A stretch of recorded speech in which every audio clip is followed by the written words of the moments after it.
I was waiting for the signal, for the thumbs up. Waiting for the thumbs up.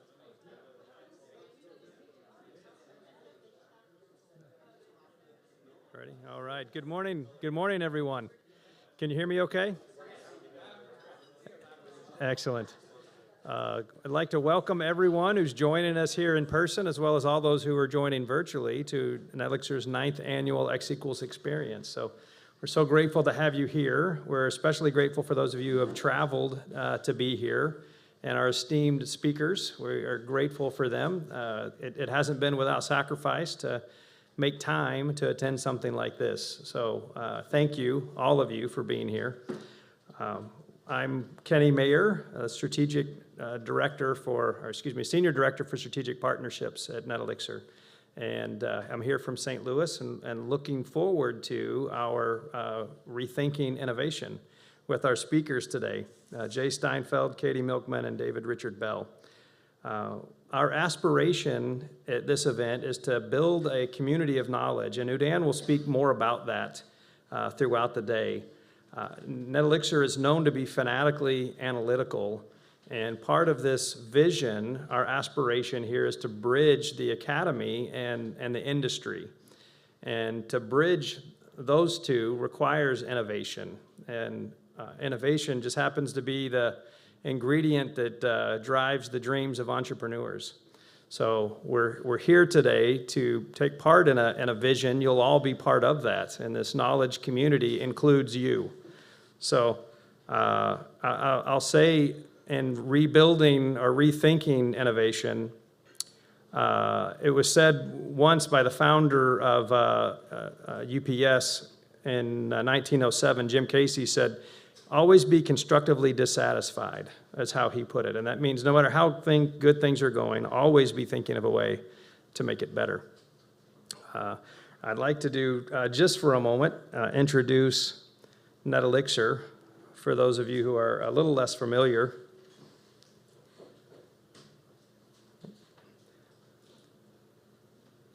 So NetElixir's purpose is to help companies who sell online to find and acquire high-value customers, and to provide insights to those organizations to help them to make better decisions. NetElixir's been doing this for 18 years and uses artificial intelligence now to assist in making industry-leading insights and decisions for the companies that we serve. We've been doing international marketing for over 13 years very successfully, and are a proud member of Google's Leadership Circle. What that means is there's 6,139 marketing agencies that do what NetElixir does. That's a Google statistic, according to Google. 12 of them sit on Google's Leadership Circle, and NetElixir is a proud member of that circle. So with that, I'd like to hand it over to our fearless leader and our resident Einstein, our CEO and co-founder, Udayan Bose.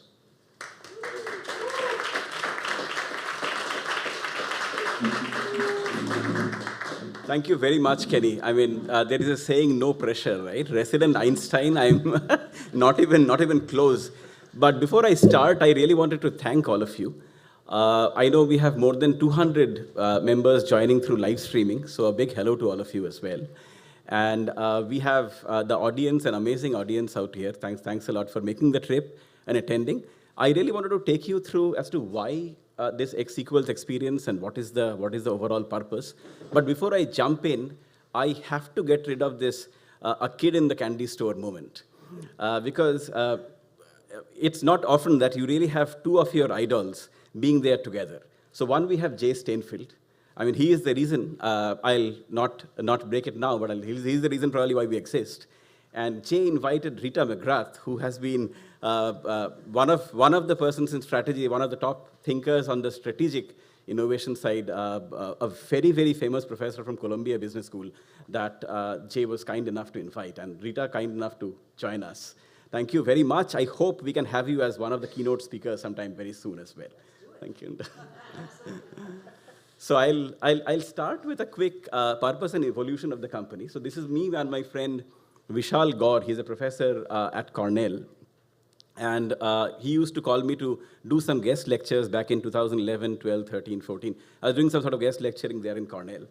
And when I spoke with the professors, I found that there was a bit of a gap in terms of what is happening in the industry and what is being really taught and researched probably in academia as well. So the aspiration was, can we really build an unconference which tries to bridge the gap between the industry leadership and the academia as such. So this is just an aspiration. This is just something that we had really been able to really put together as a company. And it's just incredible that this is the 10th year and actually 9th X equals experience. We obviously missed the COVID year because of the obvious reasons. So this was, I think, the overall goal, bridging the gap between the academic world and the real world. And it's really my belief when great minds meet, magic happens.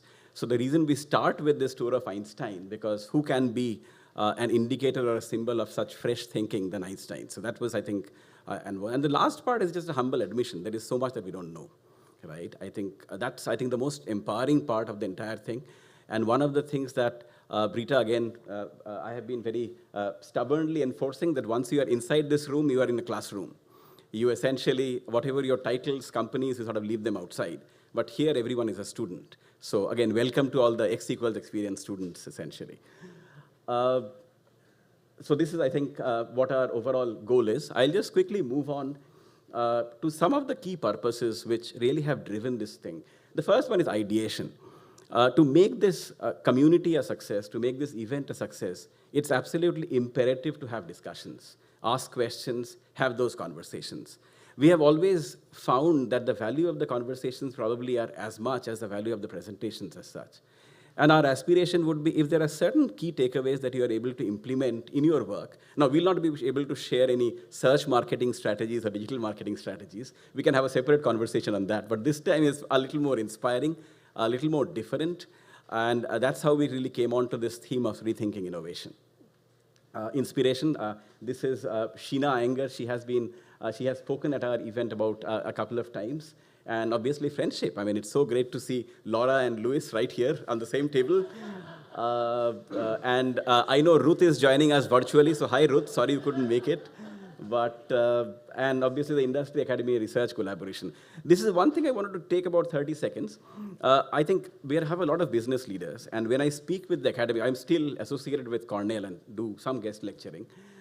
There is one common request from all the professors that I wish we could get a little bit more data to do research on. So there seems to be a gap there. So if any one of you is interested in putting us in touch with the research world or the academic world, please let us know. We'll be happy to make those connections as such. But I firmly feel that if industry and academia can work so closely, then magic is bound to happen. And that's what the aspiration of this entire event is. We came up to this rethinking innovation. I have to thank and credit Professor Jerry Wind. I'm pretty sure you know Jerry Wind of Wharton. So we were discussing at his office in Wharton, and there were a lot of discussions back and forth. What should we have the topic? And this was in 2018. So we, at that time, obviously didn't know that COVID would make it almost like imperative. But that was the topic we came up with, and this becomes a recurring theme for the entire event. It also, to an extent, stands for a lot that we believe at NetElixir as well. It's all about innovating and re-innovating yourself. And I think at this point in time, we are at that humble juncture in how things are really evolving in the overall global landscape, that this becomes a very pertinent topic as well. Again, a big thank you to all of you to sort of coming in. The community also, for those of you for who this may be the first time, it's making a big difference as well. And this is something I don't know whether Jay I spoke with you, et cetera, et cetera. So I'll just give you a little bit of a backstory. I'll try to keep it short. And I know some of the members are joining from India who are very deeply involved in this thing. So this was in December 28, 2016. Me and my better half and the co-founder of NetElixir, Tulika, we walked into this government school. I still sort of choke up when I think about that moment. This is a government school. This is an all-girls school. It's in a place called Musapet in Hyderabad. And there are about 800 girls. And there is one bathroom which gets running water 2 hours a day. Right? So that just to give you an understanding of as to how much of a mess it is. We went into the 10th grade class, and there were about 108 girls studying in that class, right? And they couldn't obviously speak English or understand much, so we had to use a translator and ask them a simple question. How many of you think you can score 80% marks in your 10th grade exam? Right? A simple question, I mean, through a translator. Now, these girls all live in slums. They are, in many cases, a single-parent house and so on and so forth. And 3 of the girls very shakily raised their hands. Then, on the spot, we said that suppose if we were to sponsor the entire 11th and the 12th class education in high school, and 4 or 5 years of college anywhere in India that you can get admission to, how many of you think you'll be willing to work hard enough to really sort of get 80%? And 14 girls, so someone had finally given them that thing that they desperately needed, which is hope, right? So in this case, the hope translated into something almost like a means as well. Finally, when the results came out, and I still have goosebumps sharing this, 21 girls scored more than 80% in that class, and 6 girls scored more than 90%. So we selected the top 3 girls, and this is the picture from that day, May 17, 2016. This girl that you see, I think Swati may be sort of joining. So her mom breaks stones. She makes about $70 a month, just to give you an understanding, right? So I mean, understandably, with that income, understandably, she couldn't really afford to support higher education for Swati. The girls, Anu, again, lives in a very, very small house, and she had constant amount of, anyway, family problems and challenges and so on and so forth. So it was difficult. It was difficult for both of them to pursue education beyond the 10th grade. One of the things that we sort of learned was actually from the 3rd girl who was there. She did not join. So you see only 2 girls, because the 3rd girl, her parents got her married away. How old was she? She was 13, right? So that's the situation, and despite our best effort, we'll sponsor. Literally, I was sort of pleading to their parents, please let her study. I'm sort of sponsor. I'm taking responsibility.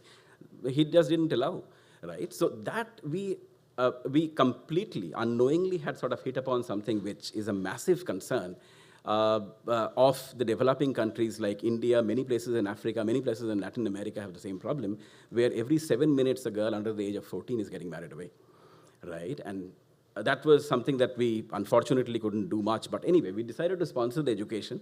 And fast forward, and that's where the Udayan Trust and Flight Foundation came in. And I think the idea of flight is everyone has the same right to dream, right? And everyone has the same right. I mean, God has given us the world. Everyone is equal, right? So why shouldn't we give them hope and a chance and a means? So that's how the Flight Foundation started as well. So we cover about 2 years of the high school. In India, high school is 11th and 12th grade, and 4 or 5 years of college. And then we get them sort of placed in different jobs effectively within India primarily as well. Currently, we're sponsoring about 18 girls.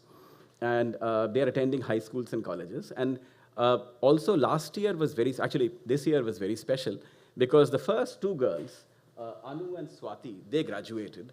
And I wanted to quickly run by as to where they are now. So she has joined Accenture as she is working for Hitachi. The interesting part is Anu's mom was not allowed inside the Hitachi office as a cleaning woman 10 years back. And now her daughter is essentially a software engineer in the same company, in the same building, right? And effectively, their overall family income has now gone up about 500%, let us just put it that way, right? So it's a different, so I had this recording from Anu, hopefully it's about 3 minutes, so hopefully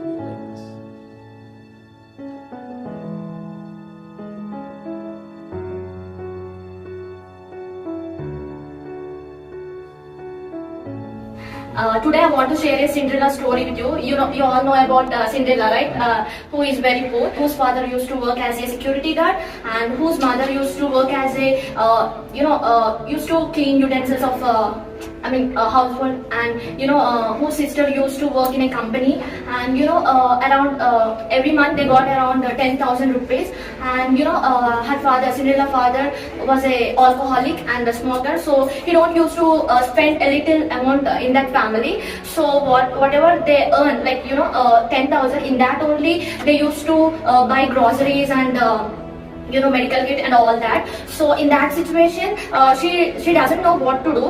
When the Cinderella is in class 10, a team approached them, and at that time that Cinderella was very happy, and they want to adopt that girl who is in top rank. So at that time she decided to crack that situation, and she studied very hard, and yes, successfully she got second rank in class 10, and then Udayan team approached her and adopted her, and yes, she completed her intermediate with good percentile, and then she joined in a engineering college, who is one of the best engineering college, and Cinderella is in third year. At that time, Vishal sir and Ravi sir and Udayan ma'am so helped her, and they motivated that Cinderella, and she tried very hard to crack at least one interview, and yes, with that hard work and with their help, she cracked the 3 interviews and got a product-based company, and her life from 2016 to 2022, we can see the difference. Now the girl standing in front of you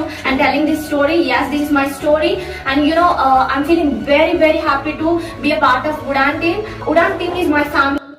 So I just want to move on. So that's where it becomes too emotional. So I'll just sort of stop it there. But that's the story effectively. Last time also, we had played a video of Swati. She sort of got an early placement from Accenture. And so her mother had come. She had made a statement which I'll never forget. She said that now because Swati is educated and she has gotten a chance, every girl in my village is now interested in studying hard. And that's big, right? It's not about touching those 2 or 3 girls who are there, right? It's about making an impact which can be widespread. So now our aspiration at Udayan has to move on from startup to a scale-up phase, right? And we hope to get to about 1,000 girls supported by 2030. First steps, we now really want to get to 50 girls by 2025, and then sort of scale up. Very, very privileged to announce that, so I went to IIT in India, IIT supposedly considered whatever, MIT of India and all this stuff. So my dean at IIT, he also has joined us effectively in terms of supporting. So we're just trying to mobilize that entire network as well. But I really wanted to call out the support of this entire group, the X equals experience group, which has really supported these girls, and we hopefully, in a very small way, are able to make some impact on their lives as well. So that's the part I wanted to. So we'll be doing a raffle, and Emily and Rachel has really planned it very well. Anyone who is interested in contributing to this cause as a part of the X equals experience community, please feel free to sort of reach out. They have a booth right there. Again, thanks, Emily and Rachel, for coordinating all of this. Thanks a lot. My third story is very personal. This is, again, you can support. I know many of you are joining online, so if anyone is interested, you can support the trust by donating through this. My next story is about a very special person, but before I go into a long introduction, I'll skip the introduction part and all that stuff, because I can talk a lot about Jay and so on.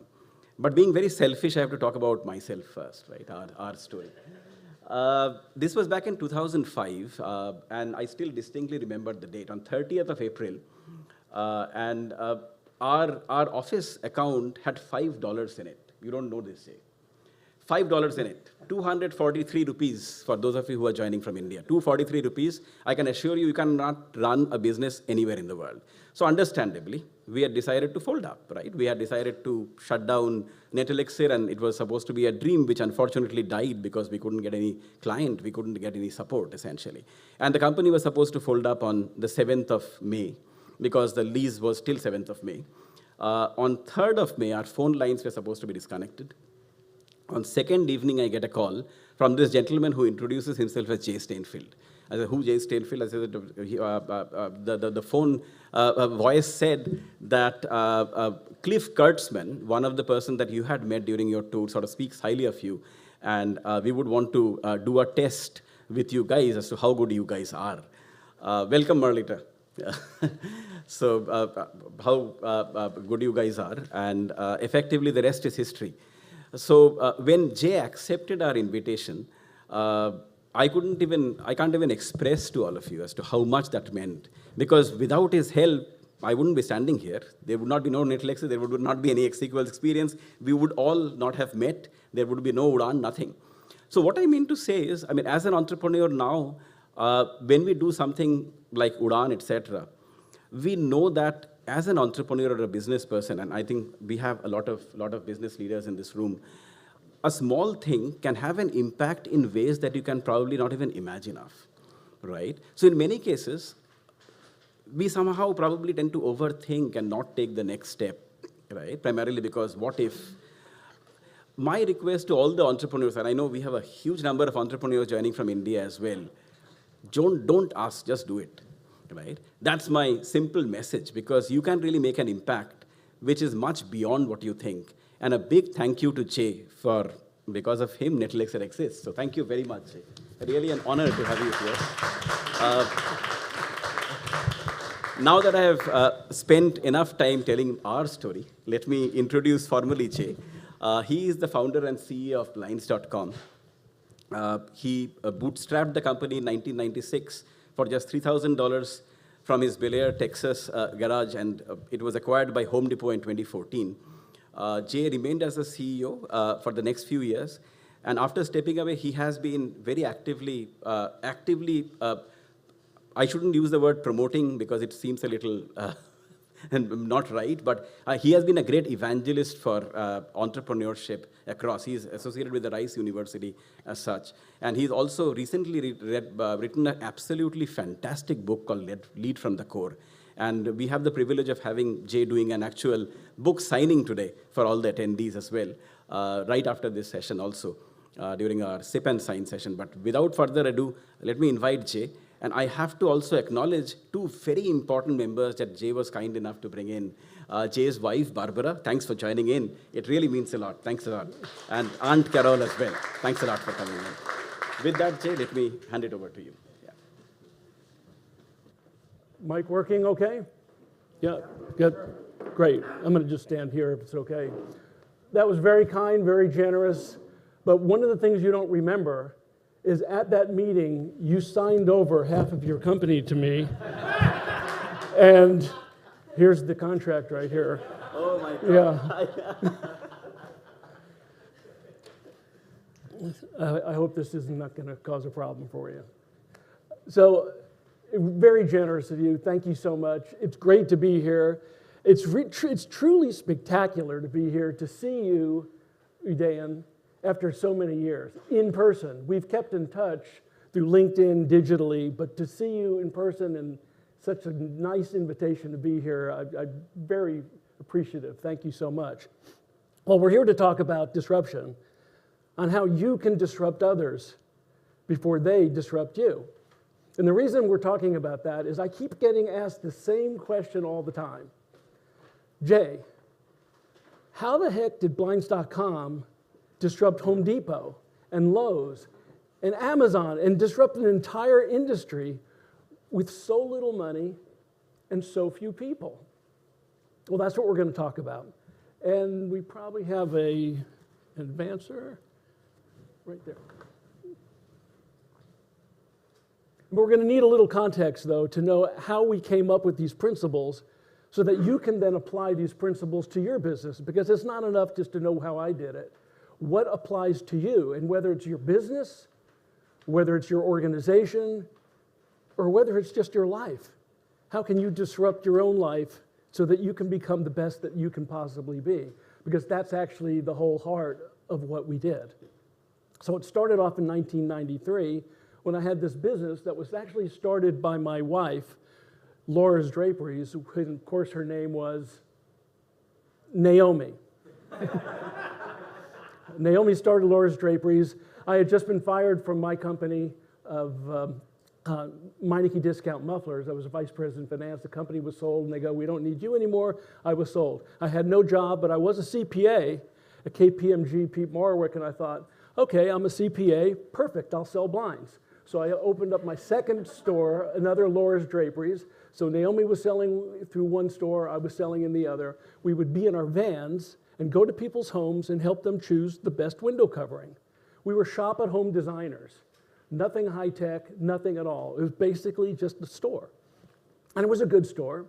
We were making about or actually not making, had revenue of about $1.5 million, which was pretty good for a little 1,000 square foot store. So then, this is 1987, we heard about something by reading an article. 3 words came to my attention called World Wide Web. The information superhighway, I thought, what the hell is that? I don't know. Email? What is email? Well, so I started in 1993 the world's first website for blinds. Now notice I didn't say to sell blinds, because you don't sell blinds online. You don't do that. In fact, not sure what you do. Now, remember, this is when you had modems with screeching and no broadband. It would go all those sounds. Remember that? Prodigy was there, CompuServe, AOL. You didn't even have your own name for an email. It was big news when CompuServe said, you can use Steinfeld at CompuServe.com as your email. Hey, that's pretty cool. So that's the time we were. People didn't even want to give your credit card online because they weren't even buying online. Well, then I heard about this company selling books online, Amazon, and thought, wow, you can sell stuff online? I've got a great idea. I'm going to sell blinds online. What I'm going to do is I'm going to sell a product that people will never be able to see, never be able to touch. They're not going to be able to see the colors. Oh, and by the way, I'm going to make them install it themselves and measure it themselves and take all the risk. That sounds like a great idea. And of course, everybody said, that is a harebrained idea. That is a stupid idea. It'll never work. In fact, my manufacturers wouldn't even sell to me. They said, no, that's not going to work. No one's going to do that. Now, if I was teaching an MBA class like I do on marketing and entrepreneurship, one of the things they talk about is TAM. What is your total addressable market? There was no addressable market there. So they'd say, no, there's no way you should sell blinds online because there's no market for it. Or maybe because there was no one doing it, that was an opportunity. And I thought, well, I'm just going to make an experiment. I might as well try because what's the risk? It cost me $1,500 to start Laura's.com. What's the risk of that? What is the downside risk of spending $1,500 in learning about the internet? That's what I did. Did I have a vision as to what the internet could be? Absolutely not. Am I a visionary? No. I am a direct marketer who just wanted to make a decision on how I might be able to get a little bit better by trying something a little bit different with not a lot of downside risk. Basically, that's how we did it. We did a lot of experiments really fast with very little downside risk, but we kept experimenting every day, multiple experiments every day. So this is the house that it all started. Like all good e-commerce companies, they start in the garage. And there's this garage right there. That's where it all started. This was at 4815 Pine Street. And the name of the company was No Brainer Blinds, the first one. It wasn't blinds.com, because we wanted to make buying blinds and shades a no-brainer. So why not call it No Brainer Blinds? Because there were all these, the competitors were mail order companies. American Blinds, US Blinds, they were all sounded the same, all generic, and I wanted something that sounded a little different, maybe a little irreverent. So No Brainer Blinds was it. It's kind of a weird name, but I liked it. So we just started doing that. It was all based on the Car Talk. You familiar with that show, Car Talk, on National Public Radio? Anyone know that, sir? Yeah, it's pretty funny, but I'm not going to go through that because we don't have a lot of time, but it was all based on Car Talk. There was one part of it, though, where you had to send in a puzzler to one puzzler tower in Boston, in Cambridge. So I changed my address from No Brainer Blinds, 4815 Pine Street, which sounded like a house.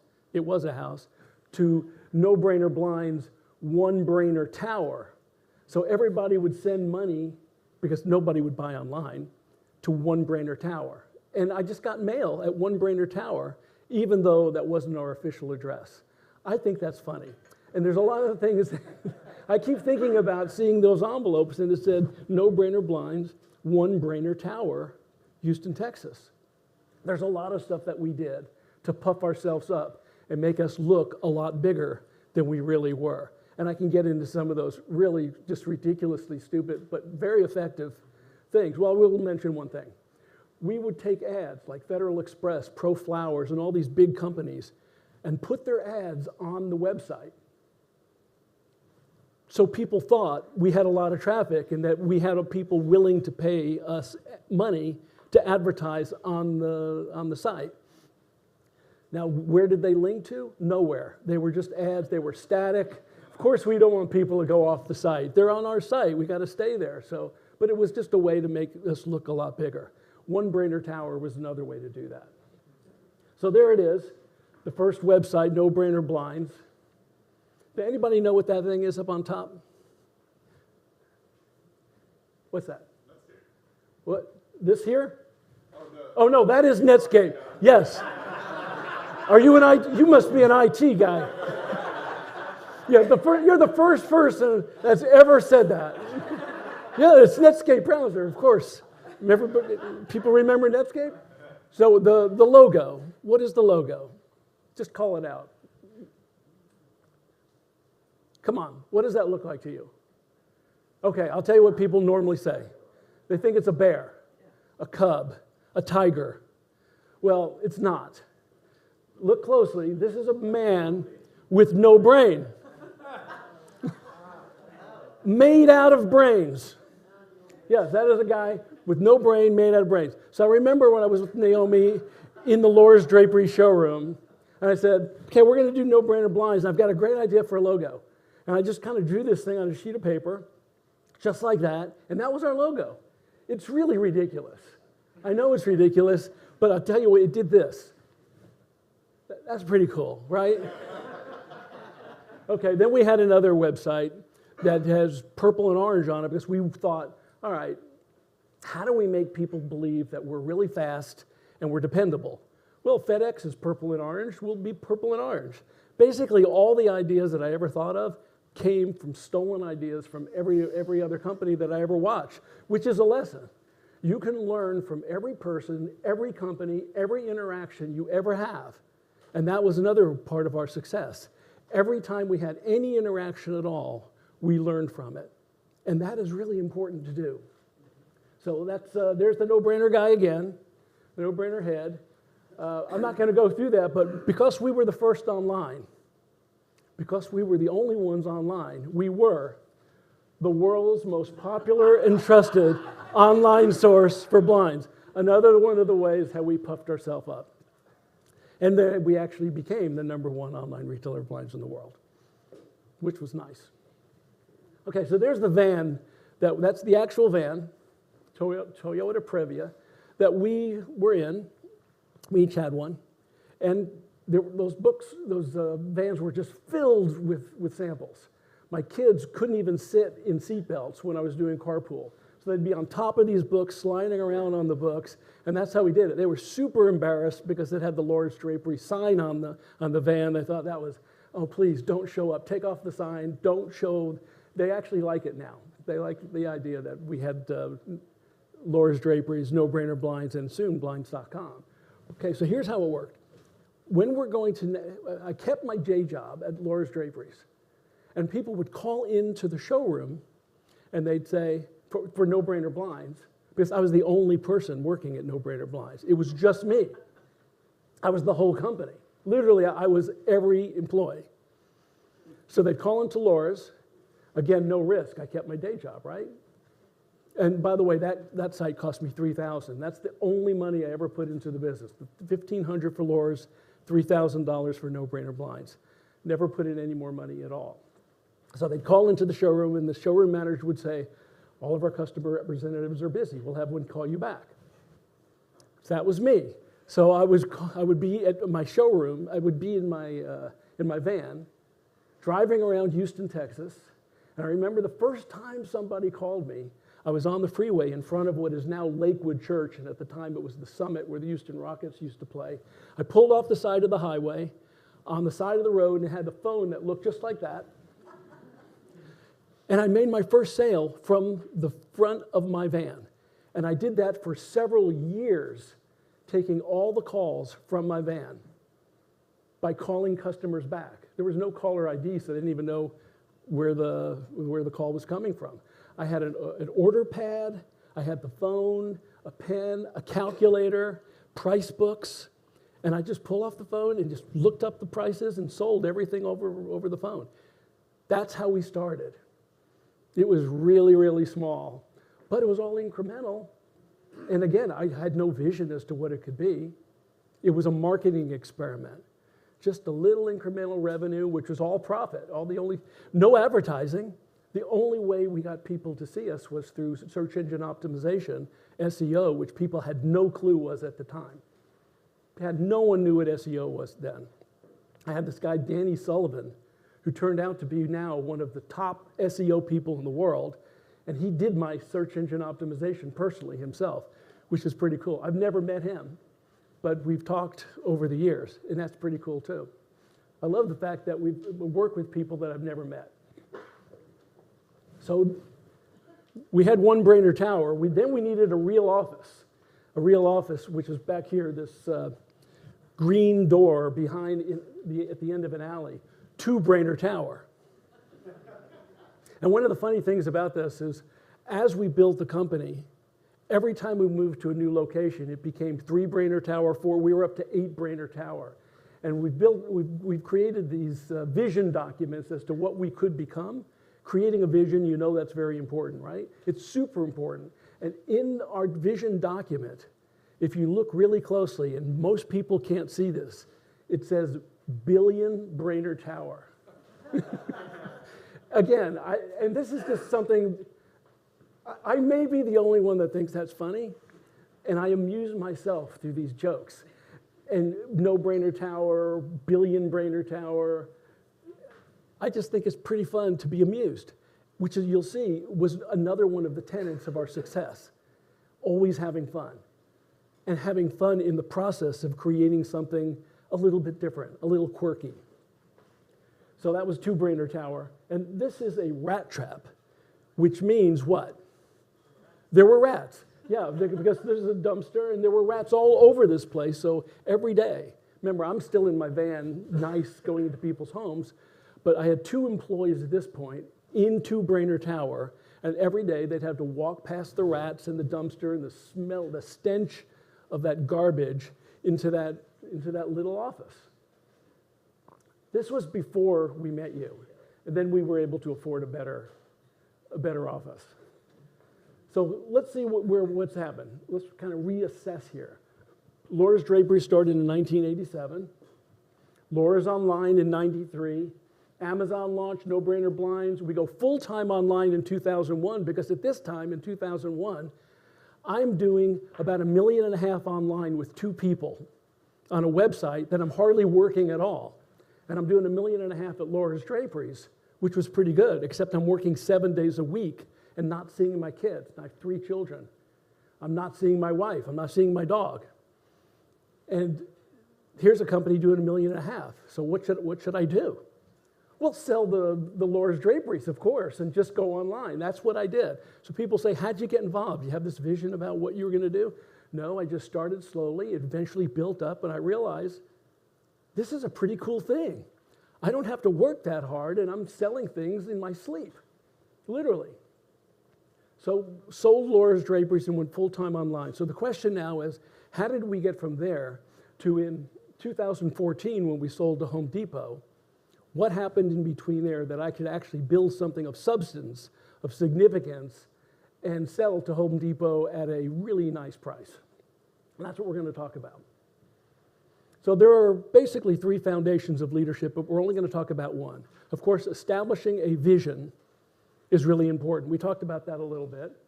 Assembling an aligned team, which also means your resources and making sure there's processes for execution.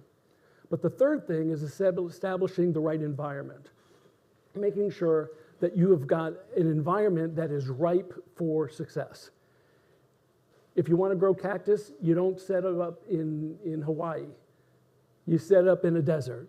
So we wanted a creative type of business that was always evolving and always thinking, so we had to think about what kind of culture we wanted. Now, what did I know about culture? I knew nothing about culture. What did I know about any of this stuff? Nothing. I really knew nothing when I started. I knew how to sell blinds, and I knew how to do books as a CPA, but I knew nothing about leadership, nothing about scaling a business, nothing about any of this stuff. But I did learn. What I did realize, though, was that the most important thing for me to get the success of my business was to help people become better than what they ever believed possible. This was actually the stated purpose of the company. Help people become better than they ever believed possible. And this is mostly about our associates, myself, all stakeholders.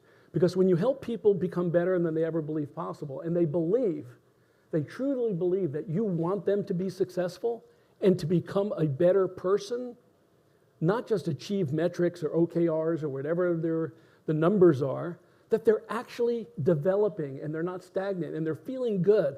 They go to a dinner party and they don't say, you know what, I was able to shave 2 bips of my of cost out of my operating cost.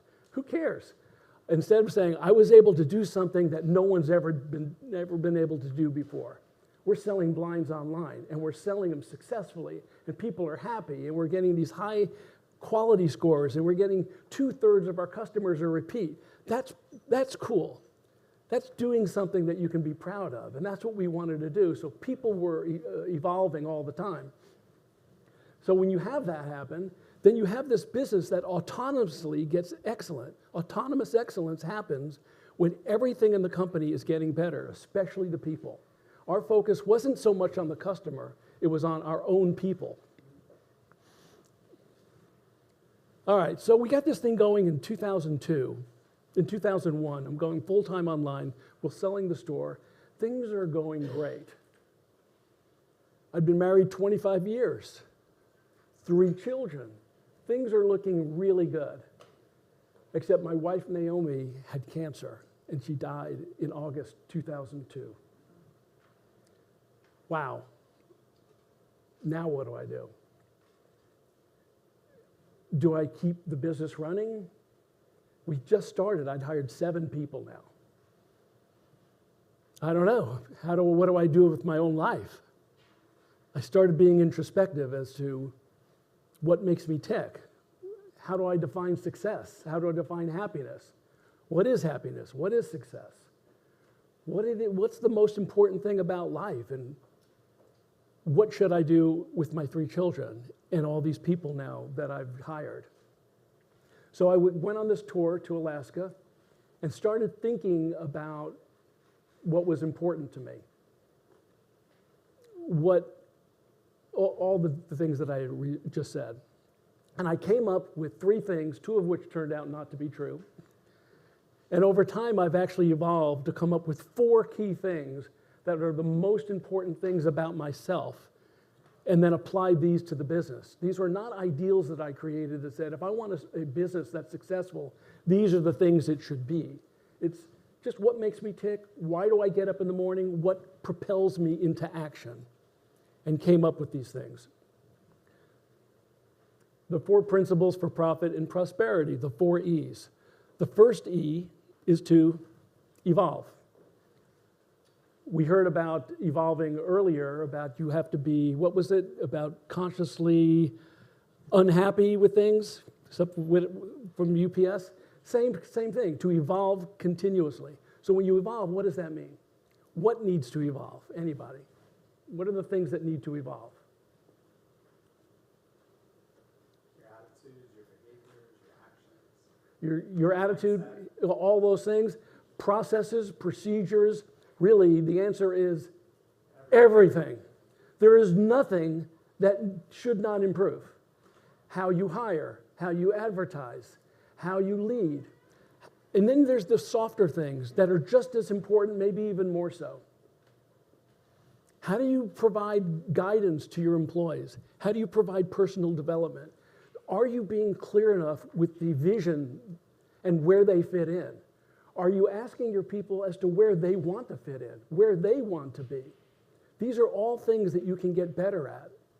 And if you think about evolving, and that you need to evolve yourself, and all your people need to evolve, and that is your number one goal, is to help everybody around you get better, then you have this autonomous excellence.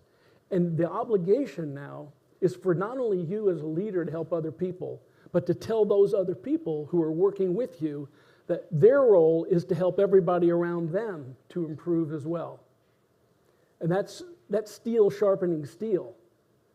It was a requirement, not just to have the propensity to improve, but to actually have the action and the behavior and the impetus to want to be better and to help everybody around you. So your goal, your obligation, if you heard somebody on the phone with a problem, like answering a certain question or in a certain part of the conversation, you needed to get out of your seat and say, Dixie, I heard you during this one section. Here's what I do during that to help.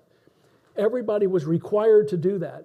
And we made sure that when we hired people, that they already didn't just want to get better, but demonstrated that in their personal lives, they are already taking steps to get better themselves at something. One of the questions we asked in every interview was, give me some examples right now of what you're doing to get better at anything, not in a professional sense. If they couldn't answer that question, we would not hire them, because not everybody wants to improve. Everybody knows, yeah, of course I need to improve. I need to evolve or die, right? Everybody knows that, but not everybody is willing to do it. And we wanted people who not only were willing to do it, but loved to do it, who wanted to thrive and not be stagnant and evolve. So this was super important.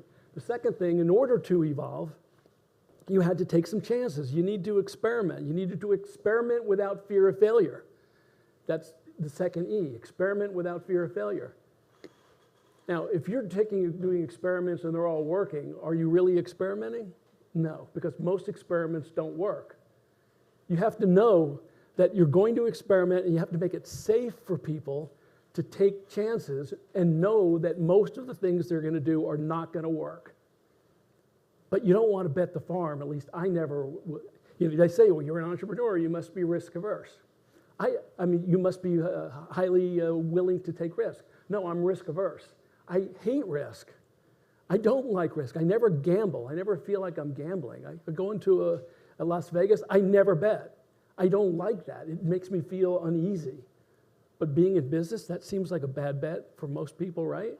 Well, not if you just take small chances and you're willing to evolve, and that's basically what we were doing, is trying new things. We had two big test tubes, 6-foot test tubes, about 1.5 feet wide each, clear, that we had made.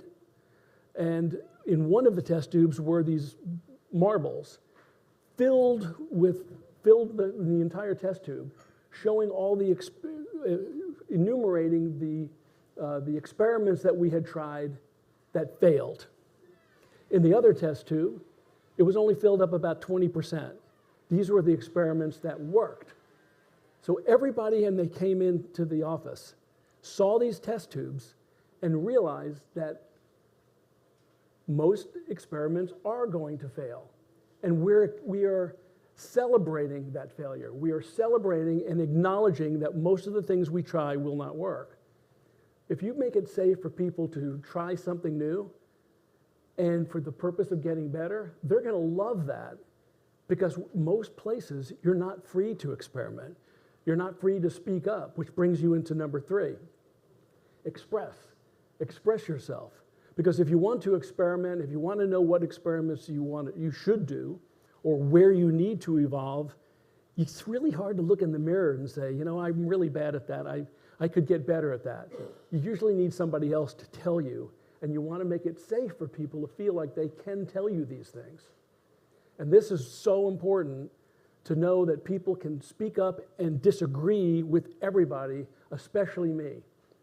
It is hard to hear sometimes, but unless you hear it, you'll never get better. And if you really do want to get better, you have to hear it. And when people know that you are willing and vulnerable and you don't believe you know everything, they'll come up with ideas and they'll say, you know, I'm not sure this is going to work, but one of our tenets here is to express yourself. So I'm going to express myself, and I think maybe we should experiment. I'm not sure if it's going to work. I have no idea, but maybe we should think about that. And then somebody else will say, you know, that's really interesting, but what if we do this? Maybe that makes it a little bit more likely. And now you've got all these people collaborating, thinking that it might not work, but it's worth a shot. These are not brilliant ideas. I understand that. But they're ideas that work, and very few people do. It's just logic to try something a little bit different and not risk everything. Now, why is it that people don't do this when it seems so logical? Why don't people express themselves and experiment and evolve? What are some of the reasons in an organization where you may be in or you've seen? Complacency. They think things are okay. Why should we? I don't want to have to think any harder. Yeah, that's a good one. What's that? Fear of backlash. So tell me more about that. Your opinion may not be the standard opinion of everyone else. So there's groupthink, where everybody's pretty much talking the same language, everybody's agreeing with everybody, and here, who are you to disagree? Like, you're an outlier, but we thought we were pretty good. I mean, we're all agreeing, we're doing well, the company's doing great. Why would you even tell us that we may not be right? I don't want to hear that. We've been right. We've been right for a long time. Why would this possibly work now? People are afraid to bring things up because they're afraid also to make their boss look stupid. They're afraid they're going to get fired if it doesn't work. They've been trained not to speak up. They've been trained just to do what they're told. They've given a list, you check them off, and you keep your head down and you don't make waves. That's how you build your career, right? It's like the IBM syndrome, where they thought that they had the whole market, and they didn't do anything different, and then the market caught up and surpassed them, and then they had to change the paradigm. So I don't know if everybody heard, but it's like the IBM where they thought they had cornered the market, they didn't change, they were complacent, and then all of a sudden the market caught up and surpassed. Yeah, that happens in a lot of industries and a lot of companies. But people are basically afraid of looking stupid, they're fearful of getting fired, they're fearful of not having stature. There's a lot of reasons for being just embarrassed. And they're not going to speak up, but your role as a leader is to make people feel safe. And it's not just about what you tell them to do, it's how you behave. So when somebody, in fact, it's almost all about how you behave. So if you're telling people you want them to express themselves, what are some examples of doing that? Well, you have a meeting, there's a new person in the meeting, and you go through the whole meeting and they never open their mouth. They never say anything. What do? You take them aside after the meeting and you say, you know, I didn't hear a word from you during that meeting. Now, you don't necessarily say it with that tone, but you say something like that. It essentially is, I'm paying you for your brain. I'm paying you to think. I want to hear from you. You are going to probably think about these things way differently than everybody else. So if you don't speak, I don't even know why you're in the meeting. And if you don't start speaking up and telling us how you're thinking, I don't even want you in the meeting. I've actually had those conversations, and then they do speak up. Now, I do realize that some people are afraid to speak up in public. That they're culturally, they don't want to disagree with people. That's fine. So do it privately. Tell them if you don't want to speak up in the meeting, at least come to me after the meeting, or send it in an email, in a text, something, Slack. However you're communicating in your organization, speak up. We want to hear from you. If somebody asks a question, we have an all-hands meeting for like the last 17 years, every week, and people were allowed to ask anything. Any question was fine. So they'd ask a question, and if there was a new person that asked a question, I go, I don't know what your name is, but all I want you to know is I applaud you for having the courage to speak up in front of all these people and ask a question. Now, what is your question? So that would be something that you would do to acknowledge the core values of whatever your core values are. I mean, these are my 4, but you could have others. You could have completely different ones, but reinforcing it with your behavior is super, super important. So the 4th one, enjoy. I think you could tell I really enjoyed what I did. I loved building the business. I loved experimenting without fear. And really, enjoyment is not so much about ping pong and shuffleboard and foosball and giant lava lamps. And we had all those things. But it was really about doing things that people said could never be done. It was about evolving and experimenting.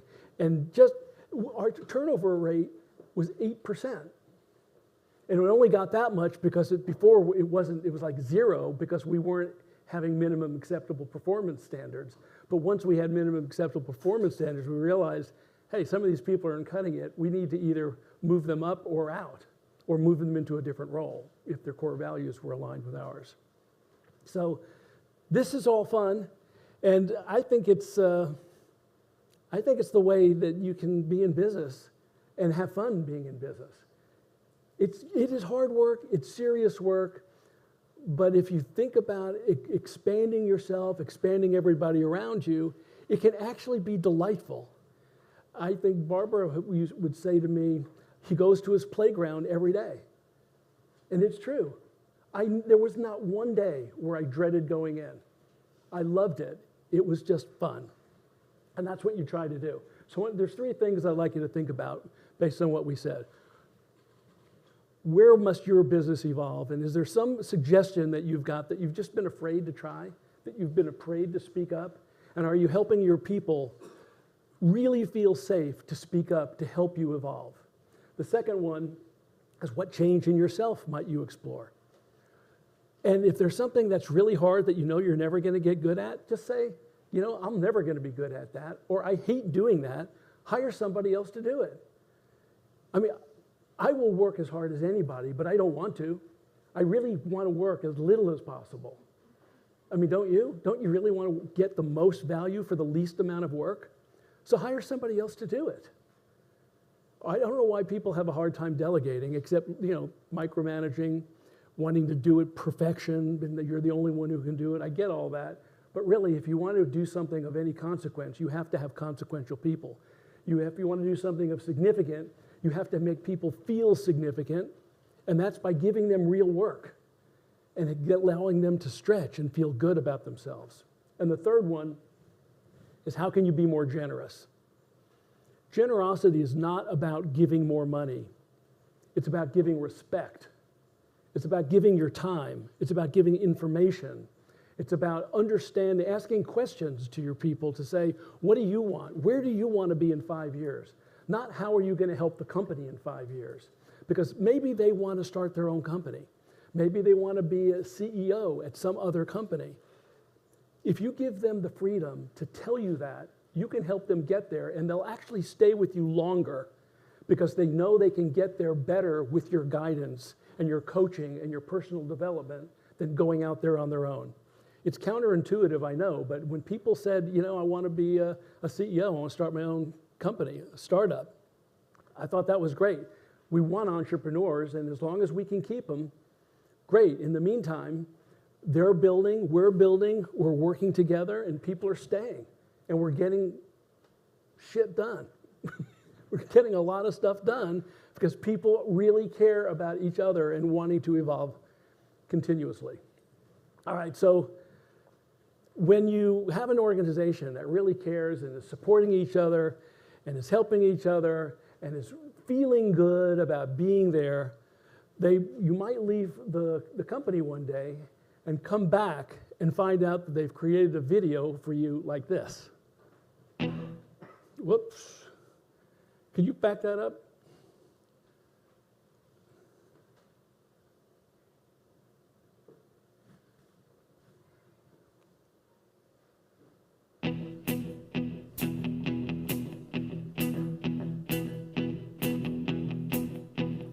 wake up. All right, where are you? We were going so well there for a while. Built it all up. Let's try it again.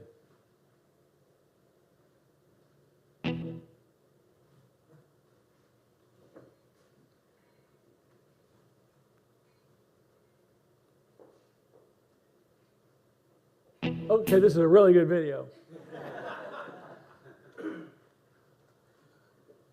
Are you doing something over there?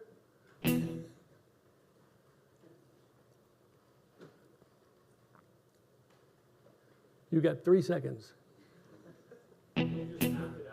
Yeah, I could do it. There we go.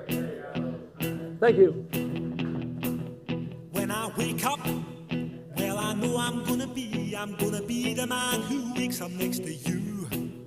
When I go out, yeah, I know I'm gonna be the man who goes along with you. If I get drunk, well, I know I'm gonna be the man who gets drunk next to you. And if I haver, yeah, I know I'm gonna be the man who's havering to you. But I would walk 500 miles and I would walk 500 more to be the man who walked 1,000 miles to fall down at your door. When I'm working, yes, I know I'm gonna be the man who's working hard for you. And when the money comes in for the work I do, I'll pass almost every penny on to you. When I come home, oh, I know I'm gonna be the man who comes back home to you. And if I broke, well, I know I'm gonna be the man who's growing over you. But I would walk 500 miles and I would walk 500 more just to be the man who walks 1,000 miles to fall down at your door.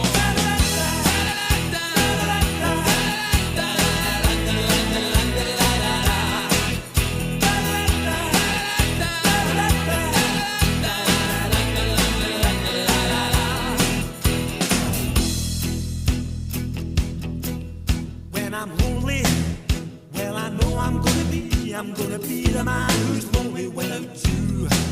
And when I'm dreaming, well, I know I'm gonna dream about the time when I'm with you. When I go out, well, I know I'm gonna be the man who goes along with you. And when I come home, yes, I know I'm gonna be the man who comes back home with you. I'm gonna be the man who's coming home with you. But I would walk 500 miles and I would walk 500 more just to be the man who walks 1,000 miles to fall down at your door.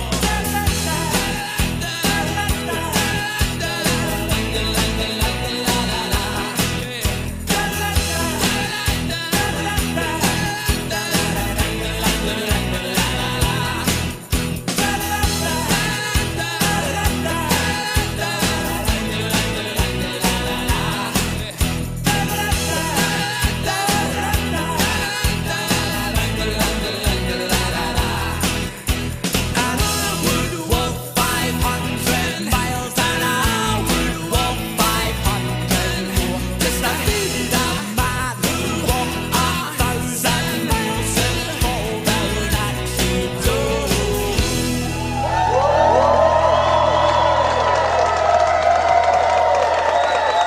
Thank you.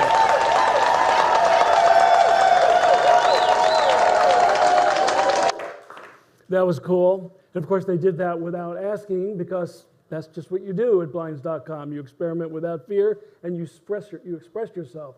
So in conclusion, my definition of success is not about achieving something, about selling to Home Depot or achieving 100 million or even $1 billion in sales. It's about being in the process of getting better and helping everybody around me get better. That's how I define success. So hopefully, if any one of you here or live stream have gotten just a little bit better, then I've been successful, and I appreciate it very much. Udayan, thank you for having me. Thank you very much.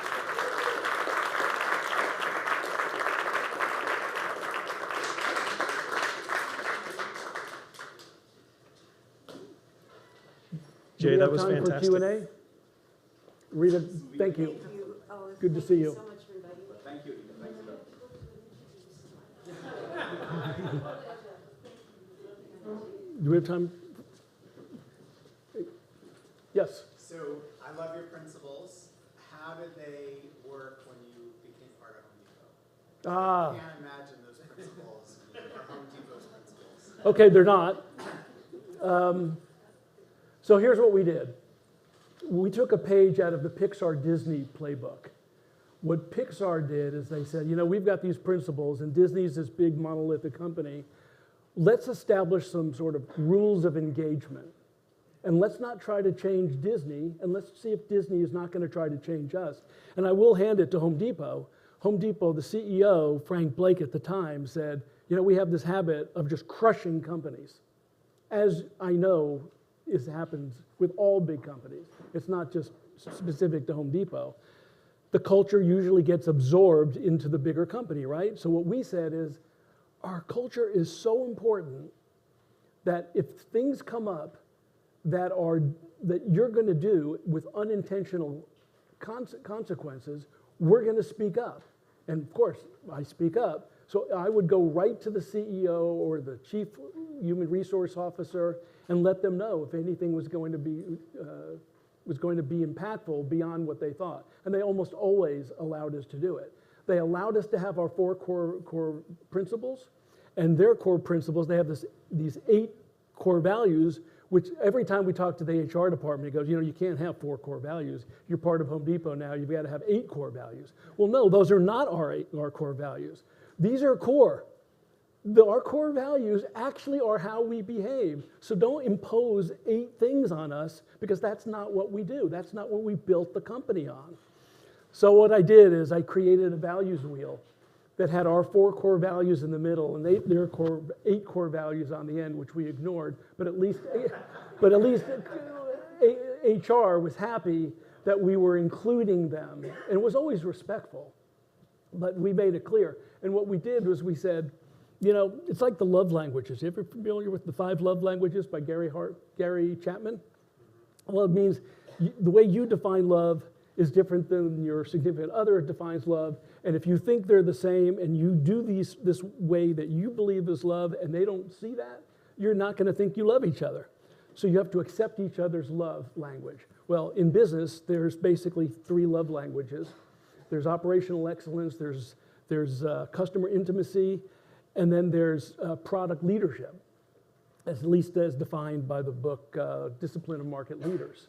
So we said operational efficiency is Home Depot, customer intimacy is Blinds.com. We are not going to try to make them more customer intimate, because that's stupid. Their love language is operational efficiency. And I said, please, don't make us try to be operationally efficient in lieu of our customer intimacy, and allow us to keep our titles, and allow us to keep the name Global Custom Commerce. And we did all these different things, keep our core values, keep our titles, keep all this stuff. And I got it in writing, signed by the legal department, and anytime I got a new boss, which happened about 8 times, I stayed on with Home Depot for almost 7 years. And I always got all these new bosses. I just pulled out the letters and, no, you can't do that. This is something that we've already agreed to. It was non-binding, but it was a nice way to at least establish this is who we are. And of course, our numbers were always good. And if your numbers are good, you can do pretty much whatever the hell you want, as long as it's legal. So we were always hitting our numbers, surpassing our numbers. We kept getting bigger and bigger capital allocations. They said, oh, they're crazy people, but just let them be who they want to be. Now, there were some problems. If you're in IT, you're familiar with the term shadow IT department? Shadow IT department means you've got this extra IT department that's doing things not part of the bigger group. Well, we were like a shadow IT department, and we built technology that got actually integrated in Home Depot. The IT department of Home Depot in Atlanta was not happy that we had a separate allocation, and we were building this technology that actually went into 2,200 stores, but it was working, and it was way less expensive for us to be doing it than the big organization to do it. So our numbers were good, we were having fun, and we maintained the separation as to what we are, what you are, and didn't try to change each other. The book has a lot more on that. Do you think if your numbers weren't good, that would have still helped? No. Your numbers always have to be good. The first thing is make plan. The second thing is make plan. And the third thing is, yeah, you always have to make plan. But we made plan a certain way. Yeah, I think if you don't make plan, you're going to get a lot of help. Yes? So you mentioned to have a clear vision, but you also mentioned like evolve. So I'm assuming your vision evolves. How do you communicate an evolved vision without confusing everyone else? Well, what happens is our vision did not evolve. We always wanted to be not the best in the world at selling blinds, but the best in the world at selling complex, configurable, hard-to-buy products. So that meant we would first sell blinds, then we would sell suits or furniture or sprinkler systems or vanities or sheds, all the stuff that Home Depot ended up providing for us. What changes is what you do every day. But if your vision stays the same and if your core values stay the same, you can change around all the time and it doesn't matter because that's just what you're doing. You're telling people that you're evolving. You're telling people that you're experimenting. So you're naturally going to be changing things because your vision is to do that. Your MO is to change all the time. So people just expect that. And remember, you hire the right people with already that drive, that innate that drive to want to do that. Yes? Jay, that was a great talk. Thank you. I got a ton of notes over here. Great. Super inspired. Thank you. The question I have is, well first, when you talk about the test tubes of like experiments that didn't work and ones that did work, and we're getting across the culture of a certain vision as the company, how do you balance, people taking those risks, do those experiments, but at the same time making plans? How do you put Yeah. guardrails around that? Question is, how do you experiment without fear and still make plan? It's easier to do it when you're private because your plan is not necessarily to make plan and you don't have to report to anyone. Now you do have maybe some investors, you may have some stockholders that you have to, but you tell them in advance, this is what we're doing. As long as you communicate, we're going to be making some experiments and most of them probably aren't going to work and our profit is probably going to go down as a result of it. EBITDA may go down, maybe revenue is going to go up, it won't increase gross margin, whatever. You just let people know about it. When you're part of Home Depot, you can't do that. And there was a lot of frustration we had because they'd say, hey, you know what, your gross margin is down or this is down. And we go, yeah, but we're experimenting. So what did we do? Somebody once, actually the current CEO of Home Depot now, Ted Decker, said in a meeting when he was not CEO, something about a separate budget. And I thought, separate budget, separate P&L? Let's divide up the company into what's called really a dual transformation or an ambidextrous organization where we can have part of our company as core and part of the budget as experimental so that all the experiments that we were doing wouldn't impact our core business. And we were able to do that. We had a separate capital allocation for experiments and a separate capital allocation and P&L for our core business. And then all those experiments that we were doing, the big experiments, of course, you're still experimenting. You never stop experimenting even in the core because core is pay-per-click advertising. Let's try different keywords. Let's try different bidding, different landing pages, all that. That's experimentation. You're going to keep doing that. But the big ones, the ones where you think this could be a stair-step increase, that can't be part of your total into your core. That has to be a separate one. And we developed a bifurcating the big experiments with the core, and that helped. We were like creating a skunkworks division within blinds.com, which was itself a skunkworks division within Home Depot. which was pretty fun too, even figuring that out, learning how to do that, and having the entire company understand what an ambidextrous organization is, what dual transformation is. That was hard to communicate.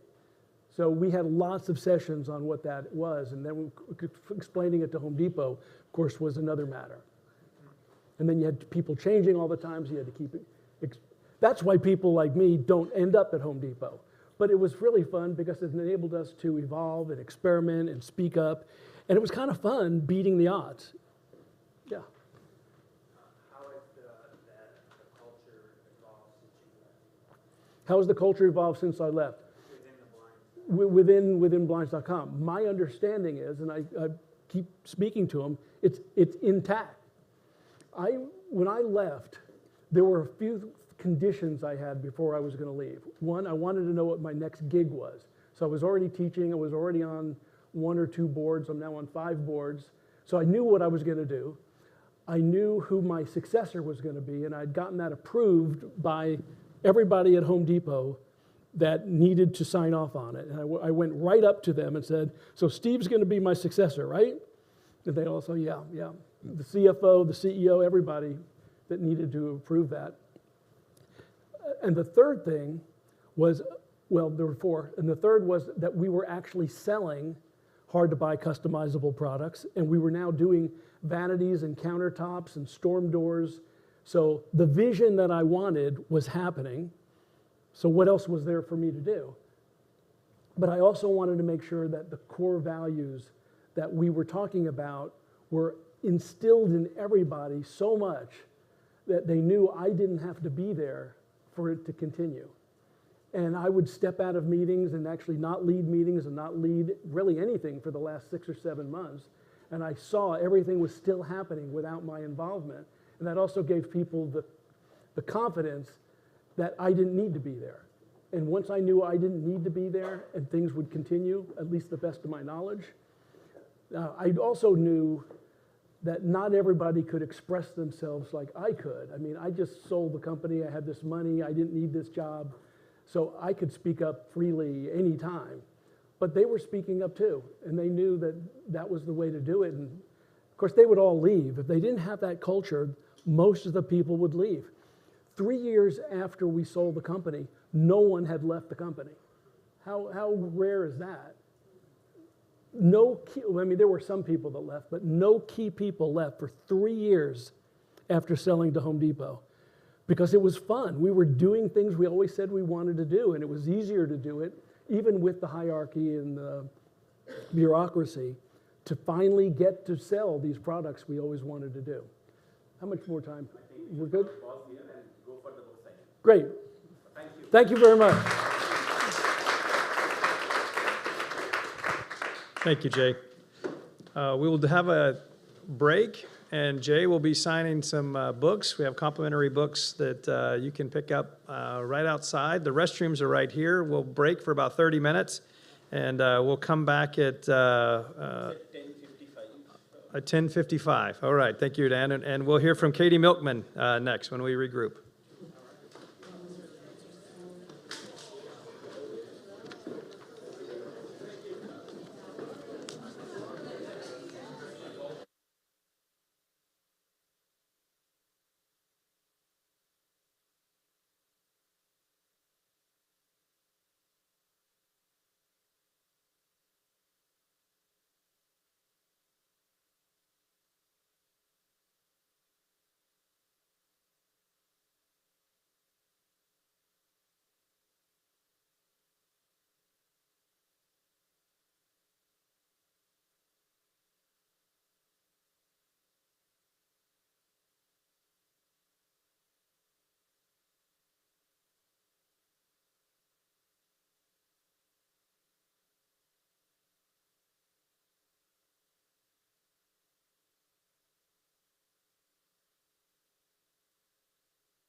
like to welcome everyone back from the break.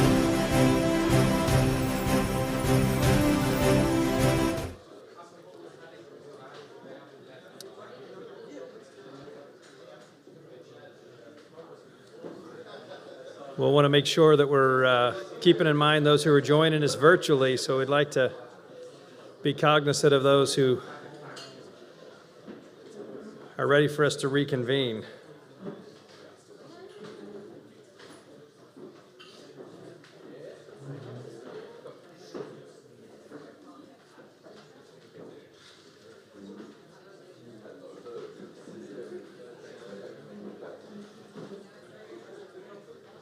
So how are the cookies?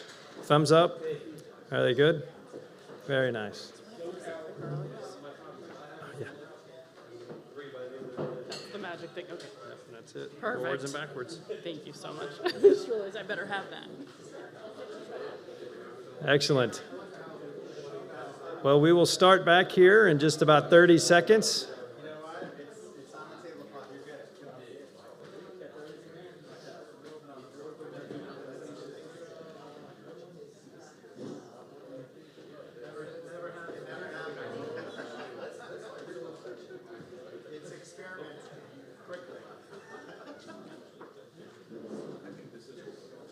Did everyone like that video that Jay showed? Wasn't that fantastic? That has to be every boss's dream to have a video like that. I told him outside, I'd watch that every morning if I had that video, maybe even every evening. So it's a great video. Well, thank you all. We will begin. We have with us as our second presenter, Katy Milkman, as the James G. Dinan Professor at the Wharton School of the University of Pennsylvania and holds a secondary appointment at Penn's Perelman School of Medicine. In 2021, Katy was named one of the world's top 50 management thinkers and the world's top strategy thinker by Thinkers 50. The New York Times also named her best-selling book, How to Change: The Science of Getting from Where You Are to Where You Want to Be, one of the 8 best books for healthy living in 2021. Katy is the former president of the Society for Judgment and Decision Making, a TEDx speaker, an APS fellow, and the host of Charles Schwab's podcast, Choiceology. She has also worked with numerous organizations on behalf of change, behavior change, including the White House, Google, Walmart, Humana, the U.S. Department of Defense, 24-Hour Fitness, and the American Red Cross. With that, please join me in welcoming Katy Milkman.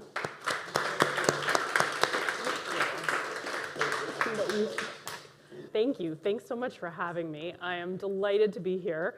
And it was really fun to get to hear the end of Jay's presentation because there are some nice connections. So I am excited to talk to you about the science of behavior change, one of my very favorite topics, something I've been studying for my whole career. Sorry for leaving that water right there. And I want to start actually also by showing you a video with some music that will hopefully bring delight, just as Jay left you. This video, I'm not going to do much setup because we'll talk a little bit about why I've picked it after I share it. So let's just kick it off and hopefully it's going to work.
hopefully you enjoyed that as much as I always do. I want to ask you a question.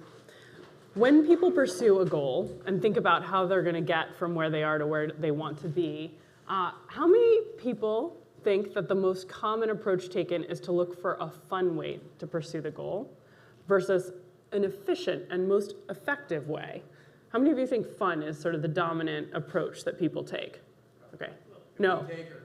The people, and I realize you all have more sophisticated plans than on average, but a typical person who's thinking about how to get to their goal. How many? Efficiency. All right, you're spot on. This is a finding from some research done by Ayelet Fishbach at the University of Chicago and Caitlin Woolley at Cornell University. This is the dominant approach, efficiency. That's what people think matters. But they also have some really wonderful research suggesting it's a mistake. And I actually want to tell you a story about one of my favorite people I've ever interviewed for my podcast that illustrates the mistake nicely, I think. Maybe even more nicely than the piano stairs video. So Nancy is a mother, and she had, about 20 years ago, just dropped her son and husband off at the airport to go on an Alaskan fishing expedition. And she's living in Oregon. She's driving home along windy roads early in the morning, and she starts to feel a little sick to her stomach. And she thinks, maybe it's food poisoning, gets home, lies down. But as the day goes on, her symptoms worsen, and she ends up deciding to go check herself into the hospital to see if there's something seriously wrong. And what she learns, unfortunately, is that she's had a stroke. And when she wakes up the next morning in the hospital bed, she is paralyzed, and her doctors tell her she'll never walk again.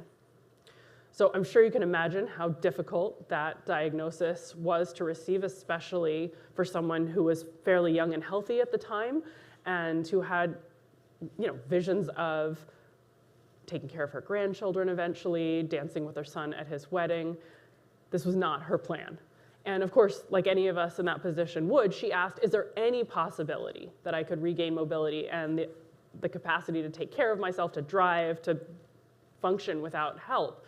And the doctor said, look, it's unlikely. We don't want to give you too much false hope, but there is a possibility, and it's a really arduous path. It's going to require intensive therapy that you're going to have to do at home, physical therapy that most people, frankly, just can't push through. And she said, I'm going to do it. I want to try. Started with the inpatient program. That worked pretty well. Then they send her home. And now she has to go through these painful, boring exercises day in and day out to see extremely small incremental process. And she's really struggling. She's just not making the progress she wants to make. So Nancy is really industrious. She gets online and starts Googling to try to figure out, are there any options for me to do something different, because this isn't working. I'm not able to get through each of these daily exercises. And she finds an experimental program that's being run by University of Massachusetts at Amherst. It's a virtual program where she can enroll, and instead of doing her exercises sort of truly alone with pieces of paper and going through this pain, what they've done is they've built a gamified version of the regimen. So she's going to basically wear virtual reality gear, and every one of her exercises is going to be part of the experience of rowing through a whitewater rapids course. And she can, level up and reach and grab things in the water, different treasures, different pieces of trash she has to take out. The whole experience is completely different. It's transformed for her when she enrolls in this program. And instead of struggling to get through her therapy each day, she starts doing even more than has been recommended, and progress starts coming rapidly. And today, Nancy actually has regained full mobility, and she rows every day in real life on the water. She fell in love with the sport through this virtual reality experience. She danced at her son's wedding. She takes care of her grandchildren. And I love her story so much because it illustrates this mistake that so many of us make and the path to success, which is, in general, most of us, when we have a tough goal that's going to require persistence, we look for an efficient route. But what research has shown is that actually we are more likely to persist, even if we make less incremental progress in each effort, when we find a fun way to pursue our goals, because we won't dread the activities that we need to do. We'll look forward to them, and we'll keep going. So I want to talk a little bit about some specific tactics for making it more fun to pursue your goals, but hopefully this story from Nancy sort of brings home why this can be really a life and death issue. And of course, I think Nike's Just Do It motto, which we're all familiar with, is just wrong. And there's a lot of hype and sort of focus on that push through, push harder that I think accentuates our tendency to look for efficient routes as opposed to thinking, I need to not have this be an uphill battle, it needs to be a downhill one. Okay, so a central theme of our findings from decades of research on behavior change and the behavioral sciences is that in order to make progress, it's really important to try to first diagnose what is the obstacle standing in your path, what might prevent you from making the change, and then design a solution that's tailor-made for that, as opposed to saying, let's just set big, audacious goals or visualize success, which maybe on average can be helpful. We see much better outcomes when there's a tailoring. And in the case of Nancy's story, you could see that the barrier was that she dreaded doing the activity she needed to do. In the long run, she knew what was important. She couldn't have possibly been more motivated. What could be a bigger long-run goal or a more important one than regaining mobility and being able to take control of your life again? But on a daily basis, it was unpleasant to do the things she needed to do. And so the solution wasn't to set a big, audacious goal. It wasn't to visualize success. It was to change the nature of her daily activities so they were fun. And that's just an example of trying to really understand your obstacle and then make sure that you're using a solution or a tool set that is well suited to it. So I'm going to talk today about just a few specific obstacles that are internal to change that we see come up time and again, and about some solutions that science has proven can be useful to tackling those goals. Here I've got a list of sort of the 7 key internal obstacles to change that I think behavioral science has proven come up time and again, but each has a slightly different approach that we can take to improvement. So from getting started, right, you know you want to do this, but next week, the week after, next quarter, it's just not today. Impulsivity, which is really the challenge Nancy faced, that it's not always instantly gratifying to do the things that are good for us. And on the flip side of impulsivity, we have procrastination. Forgetfulness, which I think we forget about a lot and can be a really big barrier to change. And there's some very simple, straightforward tools that can tackle that. Laziness is sort of a nasty way of talking about a very common struggle, which is just that we take the path of least resistance. We're wired to do that. That's the efficient route, but it can lead us into habit cycles that are not so helpful, and there are strategies we can use to overcome that, to change the path of least resistance, to change our habits. Confidence. If you don't believe you can achieve change, then you aren't going to take the steps to try. And finally, conformity, which is a little bit, it starts to move outside of the internal and sort of it borders with external barriers to change, which I'm not focusing on. But in general, surrounding ourselves with people who show us what's possible, as opposed to people who discourage us, is really important because we tend to conform to the environments in which we find ourselves. So that can be a barrier, or it can be a boost. So what I'm going to do today, we can't get through all of this in the time we have together, though happy in the Q&A to talk about anything else if you see topics up here and you're really curious about them. But I'm going to focus on a few things that I think you can use right away, some of my favorite examples from science of how we can tackle the challenge of getting started, of impulsivity, and of confidence, which come up in different settings. Okay, so to overcome impulsivity, I've kind of already given you the magic answer, the secret sauce, which is to learn from Mary Poppins, to make it fun. How can we provide a spoonful of sugar to make the medicine go down instead of telling people just choke down the medicine, which is Nike's motto.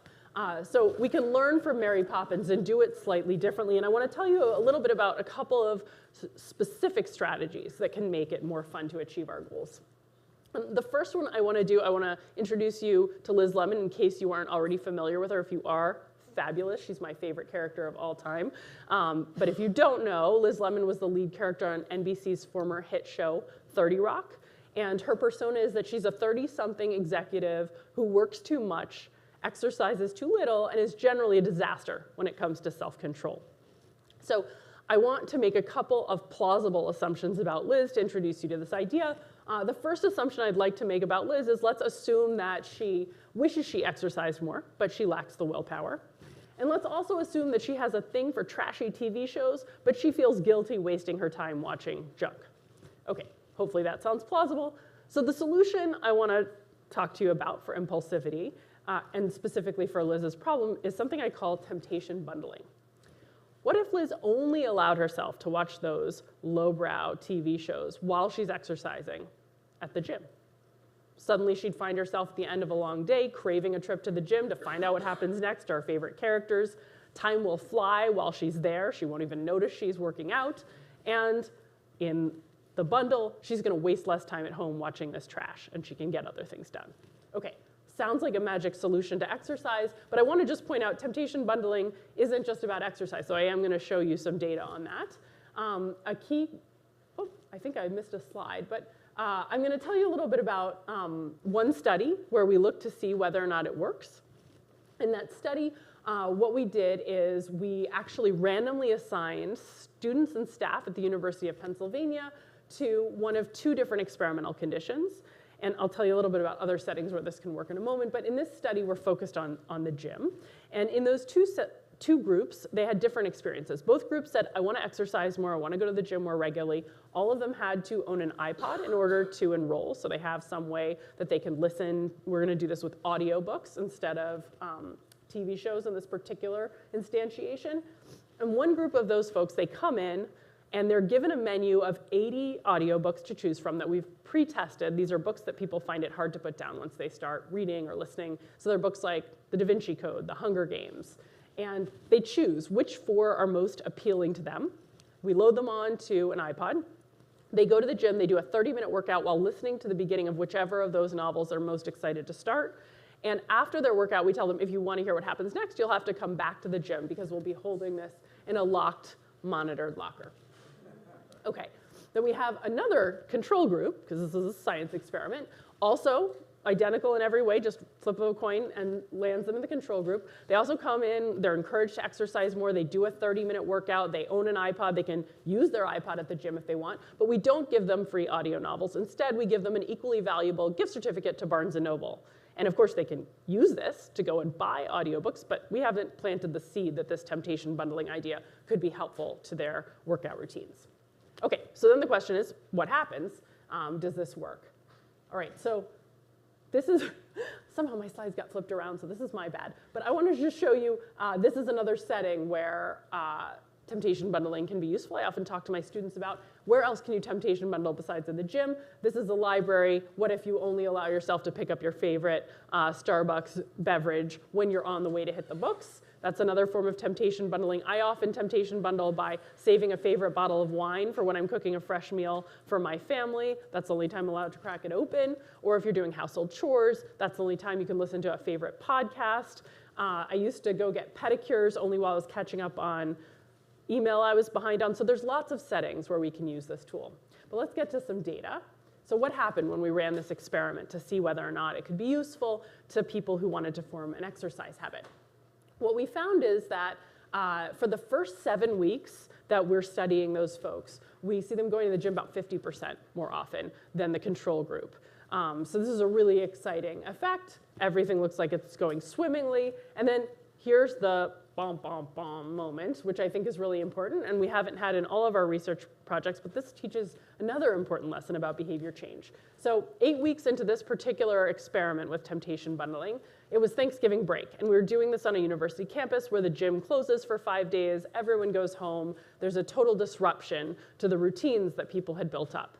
And by the way, if you're really interested in something, or if you're even addicted to it, the very best thing we know to cure that is a period of forced separation. So we literally couldn't have designed something better to try to prevent people from staying engaged with their tempting audio novels that they can only access at the gym. And guess what happened after this period of forced separation? The effect was gone. Now, we've replicated these findings in settings where we don't have this disruption. We did a big experiment with 24-hour fitness and showed that this tool can be useful indefinitely. But I think this is a really nice bit of data to share because it highlights another lesson about behavior change, which is we have to be aware of the disruptions that might be coming at us and actually plan how are we going to re-engage with whatever tools or strategies are working for us even after those kinds of breaks, disruptions arise in our lives. A little more data There's lots of different places where we've seen temptation bundling can add value, but for those of you who have kids, you might find this particularly interesting. One experiment was done looking at whether or not kids would do better and persist longer on math worksheets in high school when they were given music and snacks and markers to work with in the classroom, and their teachers were very nervous that this would be a distraction. But the idea was maybe by making it fun, people will actually enjoy their math and persist longer. And lo and behold, the students randomly assigned to get to do their math worksheets in this more delightful environment ended up persisting longer than the ones who were in a distraction-free zone. So even sometimes when it's counterintuitive, making things fun can boost productivity. All right, one other approach I want to highlight to making things fun before moving on, and I will get out of gym land in a moment, but this is going to be another gym study. It's sort of like the fruit fly for studying habits. If you think about, it's a really nice setting where we can zoom in on people's repeated behaviors. So let's imagine Liz again, and this is her colleague Jenna, who's another character on 30 Rock. Both of them would like to work out more regularly. They don't really enjoy it. Well, what if they say, let's do it together? What if they are actually rewarded for exercise only if they both visit the gym at the same time? And this is actually an exact test that we ran at the University of California at San Diego a couple of years ago. We had people sign up for this program who wanted to exercise more in pairs, so with a friend, and we either paid them directly, each of them could earn $1 every time they went to the gym, or each of them could only earn $1 if they went to the gym at the same time. So it's harder to get the $1. And direct incentives are usually better for getting the behavior you want. But we thought in this case that might be wrong because people might not appreciate how valuable it would be to go and enjoy exercise with another person, and that they would also be somebody who holds you accountable because now you're going to feel guilty if you're not showing up and this person is waiting for you and they're not going to earn their $1 at the gym. So we have making it fun and increasing accountability, and lo and behold, those tandem rewards for exercise increased workouts 35%, and people found this more enjoyable and told us they were likely to keep going with their friend. So thinking about temptation bundling is one way we can make things more fun, but also thinking about making it social, making it something that you're doing with a person you like can change the experience of pursuing a goal. So key takeaway from lots of research by myself and others is that most of the time we look for the most efficient route. Persistence arises at a higher rate when we look for a fun way to pursue those goals that might otherwise be dreaded. And so we can temptation bundle, we can make it social. Finding ways to make it fun increases success. Okay, so that's one barrier to change. Sometimes we don't enjoy it. Let's make it an uphill battle, a downhill battle instead of an uphill one.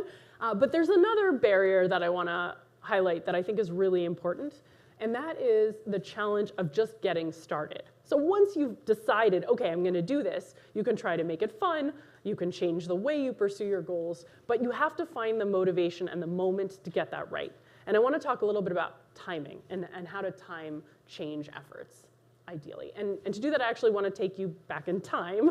With me, about a decade, I was visiting Google's headquarters in Mountain View, giving a presentation not so different from this one, talking about some of my work on behavior change and what science can teach us about behavior change. And I even talked about some research on temptation bundling. We had some early results from a first study. And it's Q&A time.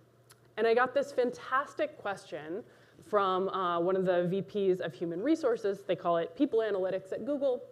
And he said, okay, Katy, we are really interested in your work on behavior change because here we're struggling with getting our employees to take up all of our amazing benefits. They don't do all these training classes we make free for them. They don't take up our wellness benefits. They're not necessarily saving for retirement despite our matching program.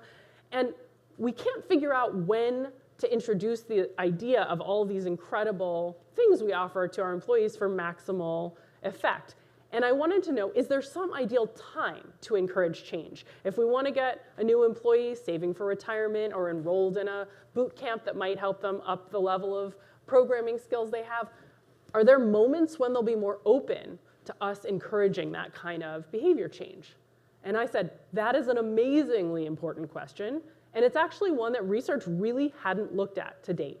And so it sort of sparked a whole research program in my research group at Wharton, trying to figure out what are the ideal moments for change. So I'll ask you, do you have any intuitions? I bet you do immediately, because one thing popped into my mind when I heard it, and I suspect you have some hypotheses just hearing the question. What do you all think might be the optimal timing for change if you were picking? Can you imagine? Life moment? Ooh, sorry. Yeah, Life moment? a life moment. Tell me what you mean by a life moment. So I'm going back to an example from personal life. I used to be a big smoker, I think one of the things that I prepared myself for to go cold turkey was around my daughter's birthday. So and yeah, we dropped it. I went back. That's wonderful. I love that story, and it's really a perfect segue for what I'm going to talk about. Does anyone else have thoughts about moments that would be good? Yeah. You're in the gutter at your lowest point, and you have no choice. Yeah, that's really interesting. So it's not just about sort of dates on the calendar, but also experiences that can feel like they require a pivot. Absolutely. Motivation. Yeah, yeah. Any other ideas? Anything else come to mind? I would think at the beginning. The beginning of what? Well, I mean, I think especially for a company, beginning of your tenure. Great. When you're already changing. Absolutely. Change some other things. You have a blank slate. You have nothing has begun yet. You all have such wonderful intuitions. I'm going to tell you about the science behind what you all just shared based on your intuition. So the first thing that occurred to me, which I think is really related to what you've raised, was the New Year's effect. We know New Year's sparks about 40% of Americans to set resolutions. It's this massive craze around this new beginning, this fresh start moment. And what I started wondering is, are there other moments that also feel like a new beginning? What other times have that same psychology of a fresh start, the birth of a child or the birthday of a child, or your own? What are moments in our lives that feel like a clean slate? And so we actually started digging into this literature and autobiographical memory. That's really interesting. It's part of the psychology literature. And what it shows us is that we don't think about time linearly. We actually think about ourselves like we're characters in a book, and as if our life has chapters. And those chapter breaks come about quite regularly. You can think of some of the big ones, right? So college, that's sort of a chapter. There's a chapter break when you start it. There's a chapter break when you end it. Each company you've worked with, that's a chapter in your life. The birth of a child can mark a chapter break. Years mark chapter breaks. There are little ones and there are big ones. And what we were wondering about is, can some of the little ones be enough to motivate the sense of a fresh start, that you have a new beginning and a clean slate, that you've turned the page on a new chapter, and that might inspire people to pursue goals at a higher rate, and also to be more open to being nudged towards goal pursuit at those moments because they feel appropriate. It feels like, that was the old me last year who couldn't quit smoking, and this is the new me this year who can. It's going to be different this time. So we looked at a number of different dates on the calendar that arise frequently that have no substantive meaning in a sense, but they psychologically can create the sense of a clean slate. And by the way, there's also research on physical moves, physical transitions, real life changes that shows similar effects. But even these dates on a calendar that truly don't come with a relocation or anything of that nature still have this great power. So the start of a new week, a new month, the celebration of a holiday, the celebration of a birthday or a child's birthday, and the start of a new year, all moments that turn out to be fresh starts. And we've gathered a lot of data. This is the last time I'm going to tell you about the gym. We're going to leave the gym. But one data set we looked at was literally undergraduates and when they attended the gym. We find the very same undergraduate visits the gym dramatically more often earlier in the week than later in the week, earlier in the month than later in the month, earlier in the year than later in the year, earlier in the semester than later in the semester, following school breaks, and following birthdays, with the notable exception of 21st birthdays. And I will let you speculate as to why those are different. These are big effects. That's another thing I wanted to highlight. These are not little effects. If you compare them to something where we might have an intuition that it's going to change how likely it is the same person is to go to the gym, like, oh, the gym just expanded its operating hours. Now it's more convenient to get there. These are dramatically larger effects than that. And we've looked at it in other settings as well. One setting where we looked at it was just when people search for the term diet on Google. You see the same fresh start spikes at the beginning of a new week, month, year, following holidays, particularly the ones we associate with fresh starts. So think more Labor Day and less Valentine's Day. And we also got data from a popular goal setting website on some of their, about 40,000 of their repeat users, and just looked at when is a user most likely to come onto the site and set goals. And we see goal setting not only about health, the two previous examples were about health, but people setting goals about their finances, their environmental goals, their productivity goals at work, their family and personal life goals. And in each category, we see the same pattern, that people set more of these goals at the start of a new week, month, year, following holidays that feel like fresh starts, and following birthdays. So we're seeing this arise naturally. This is when people are drawn to set new goals, to pursue change. But that doesn't really answer the question I got from this Google executive, which was, can we promote change more effectively at certain moments? So I want to tell you about a little research we did to see, can we leverage this insight to actually encourage change, not just notice that this is when it's happening, but to drive it. And we've done multiple experiments, but I wanted to show you one where we were trying to promote retirement savings enrollment among employees at a large company who weren't yet saving. So it was about 2,000 employees who hadn't signed up. It was a generous match program, and we wanted to see, can we get them to sign up, maybe by just highlighting the opportunity at a time that will feel appropriate, that feels like a fresh start, a moment when, yeah, I do want to make that change in my life. So we sent these mailings that said, stop waiting, start saving. All you have to do is check a box, sign your name, mail it back. We'll take care of the rest. We'll put you in your target date fund with a match. And of course, we invited the opportunity to start saving right away. That'd be great, but a lot of people like to procrastinate. So we also offered a future opportunity. And we offered them the opportunity to start saving after their next birthday. We also had, do you want to start saving after the start of spring, which is another recognizable fresh start date. And we compared this to a standard mailing that actually is identical. It's still offering them the opportunity to start now or in a certain number of months that corresponded, by the way, to their birthday or to however many months away the start of spring was, if they were in that. So we match people. It is literally the same offer. This is a very tight test of our theory. But we didn't label it as a fresh start date, right? So your birthday's in 2 months, but maybe that's not what's salient to you when we invite you to start saving in 2 months. Whereas if I say, do you want to start saving after your next birthday, you start thinking, yeah, I want to turn a new page next year. I want to get this under control. I want to get my savings going. That is the right moment. Let me get this done. So what happened? Well, we saw about a 30% increase in savings over the next 9 months among the people who received the birthday or start of spring fresh start mailings. So these are basis points, but of their monthly contributions from salary. But it's a pretty substantive change for a single mailing that changed just a word, highlighting that the timing aligned with a fresh start date. Okay, so takeaway here. When you're thinking about what is the right moment to make a change in your own life or to encourage other people to make a change in theirs, what we've seen is that fresh starts are an ideal moment for encouraging that kind of change and for pursuing that kind of change because they give us this sense of a clean slate and the opportunity to do better than we have in the past. All right, I have one more insight I want to share, and then I'm really excited to start taking some questions. So the last thing I want to talk about is a really different barrier to change, which is that sometimes we just don't believe in ourselves, that we don't believe we've got what it takes. And I want to talk a little bit about the power of advice. And I want to just ask if you are thinking about what is most common, again, when someone is struggling to achieve a goal, somebody working with you, someone you know, which do you think most people are more likely to do?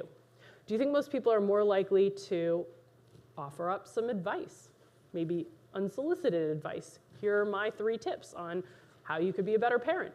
Here are my 3 tips on how you could be more successful at your job. Or ask that person to coach someone else, to generate some insights and turn around and give them to another colleague or parent struggling with a similar goal. Which do you think is more common? Ask for advice from that person or offer advice that's unsolicited? Okay, how many think most of us would just offer up advice unsolicited? How many of you think getting them to give some advice might be a more common approach? All right, I can't trick you all at all. I'm glad your intuitions are spot on, as they should be. You're totally right. Most of us think the right thing to do is offer unsolicited advice. But what's really interesting is that a professor at the Kellogg School at the Northwestern University named Lauren Eskris Winkler, when she was doing her dissertation research, she had the same observation all of you did. Notice that our tendency when we see someone struggling is just put our arm around someone and offer our 3 tips, whether or not they've asked for it. And she wondered, is that really the right solution, or could it actually be demotivating to people to constantly, if they're struggling, be hearing people's advice and never be put on a pedestal and asked what they think and what they think might work? And she started interviewing struggling students, salespeople who weren't doing so well in their jobs, asking them what they thought would help them, so asking them for their own advice. And what she was really amazed to find is, one, they said they loved being asked. No one had ever asked them what might help. And 2, they came up with great insights when they were asked. They had a lot of self-awareness that hadn't been drawn out before. And she thought, what if we have the formula wrong and we need to flip the script? What if when someone's struggling, a better approach to boost their confidence and their competence might be give them an opportunity to coach someone else who's just a little behind them working towards the same goal? So there's a few reasons she thought this would be effective. So confidence boosting, great. I've put you on a pedestal. Now you're a coach, you're a mentor. That should make you feel good. But actually, there's more to the magic than that. There's also the fact that now that you're accountable to someone else to give them some words of wisdom, you're going to have to introspect more deeply about what could work. And you may come up with insights you wouldn't have if you weren't on the hook to offer advice to another individual. And then there's this other component, which is once I've given you advice on how to pursue this goal, I'm going to feel like a hypocrite if I don't walk the walk myself. So there's also something called the saying is believing effect. You convince yourself by encouraging others.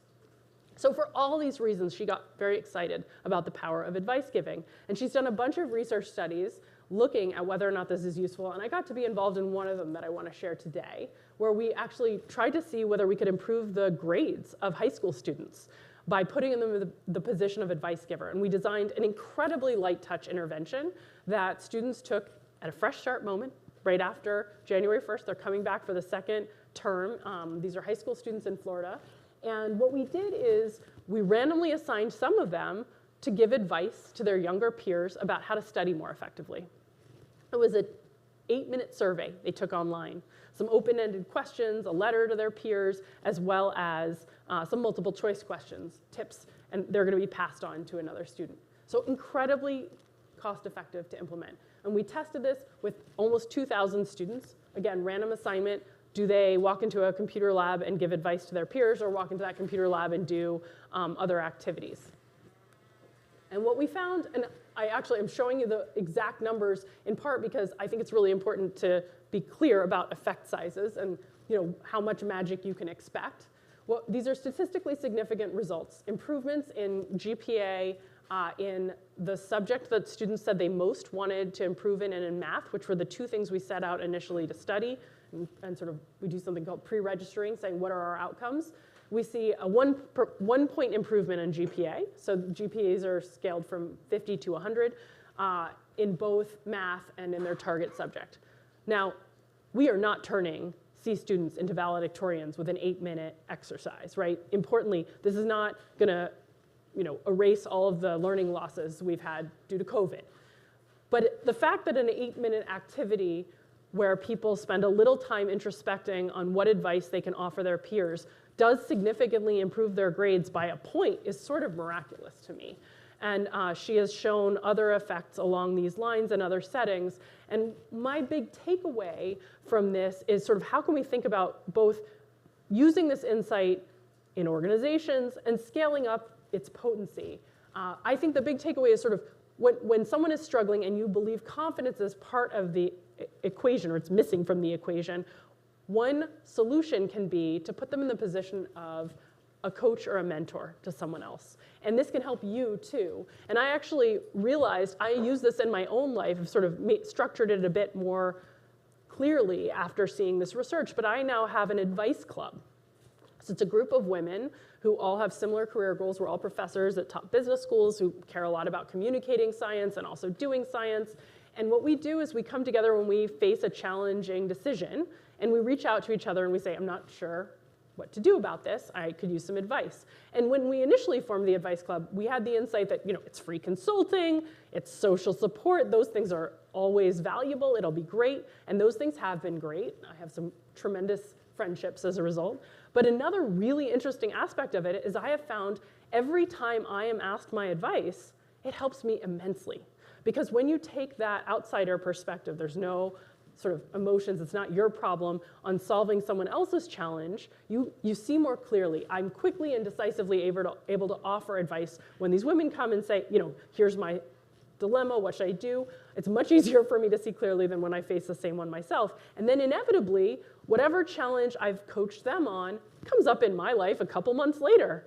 And instead of hesitating, now I have the confidence, I know exactly what to do. I already solved this for Madupe, and I'm going to follow that script. So it boosts your own confidence to be in the position of advisor. And I think it's no accident that organizations like Alcoholics Anonymous have a sponsorship model where new members receive a sponsor who isn't some trained professional with expertise on dealing with addiction, but rather someone else who's a little further along in their journey towards sobriety, and that the benefits there accrue not only to the new member, but also to the sponsor who's getting something out of each piece of advice they offer.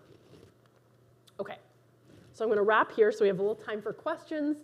The key thing I want to leave you with, the key insight from sort of all of this research isn't make it fun or capitalize on fresh starts. Those things are important and they're tactics, but rather that thinking carefully about the barriers to change before you pick up a science-based solution is going to really help ensure you use the right one, that you use the right scientifically validated tools in your situation. And I've talked about a few of the barriers that you can see coming up time and again to change, from confidence to impulsivity to the challenge of getting started, and specific tactics you can use when you see that come up in your life or in someone else's. So I hope this has been helpful, and I am really excited to take your questions.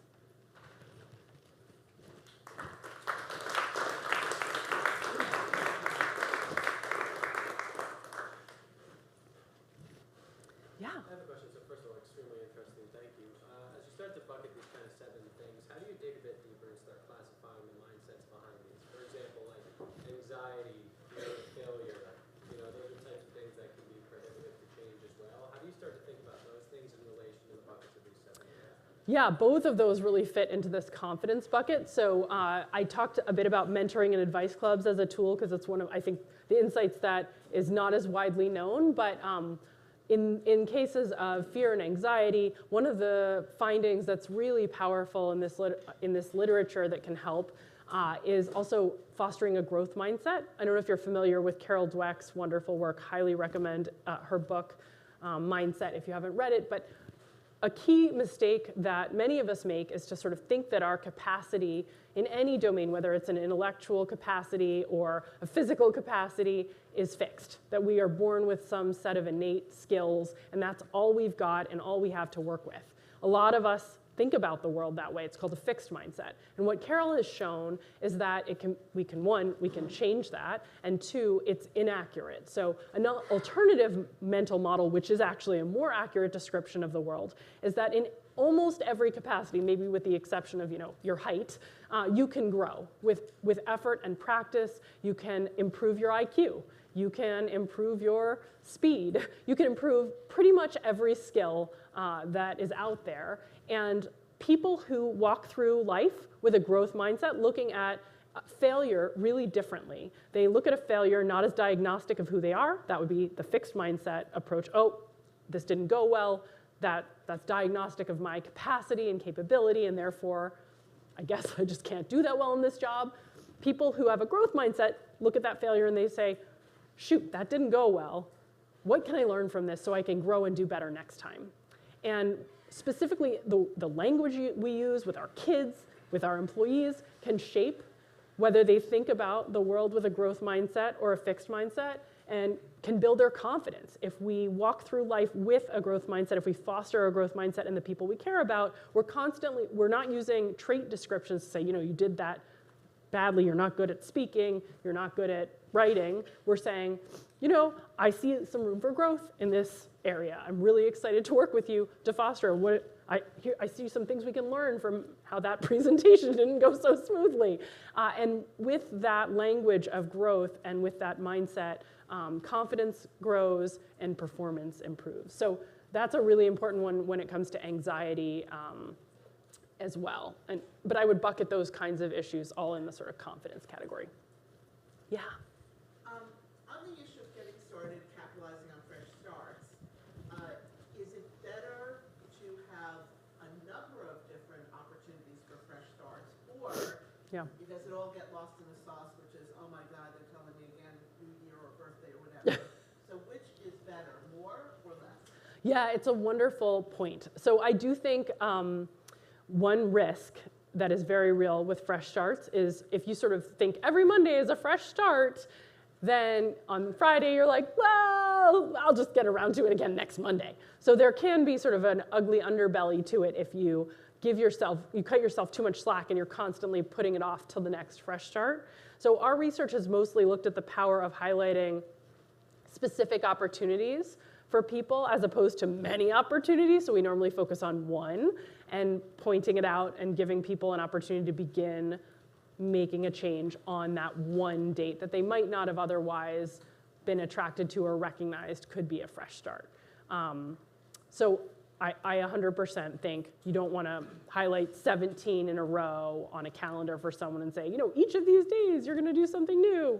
I would rather focus on what's the big top level goal you want to pursue, the big change that you've been struggling to motivate to make, and find a big fresh start that's meaningful to you. We in general have found also the more meaningful the date to an individual, the more likely they are to say, yeah, this is a great opportunity for a fresh start, maybe like your child's birthday, which is personally meaningful. So one, and the more meaningful, the better. Yeah.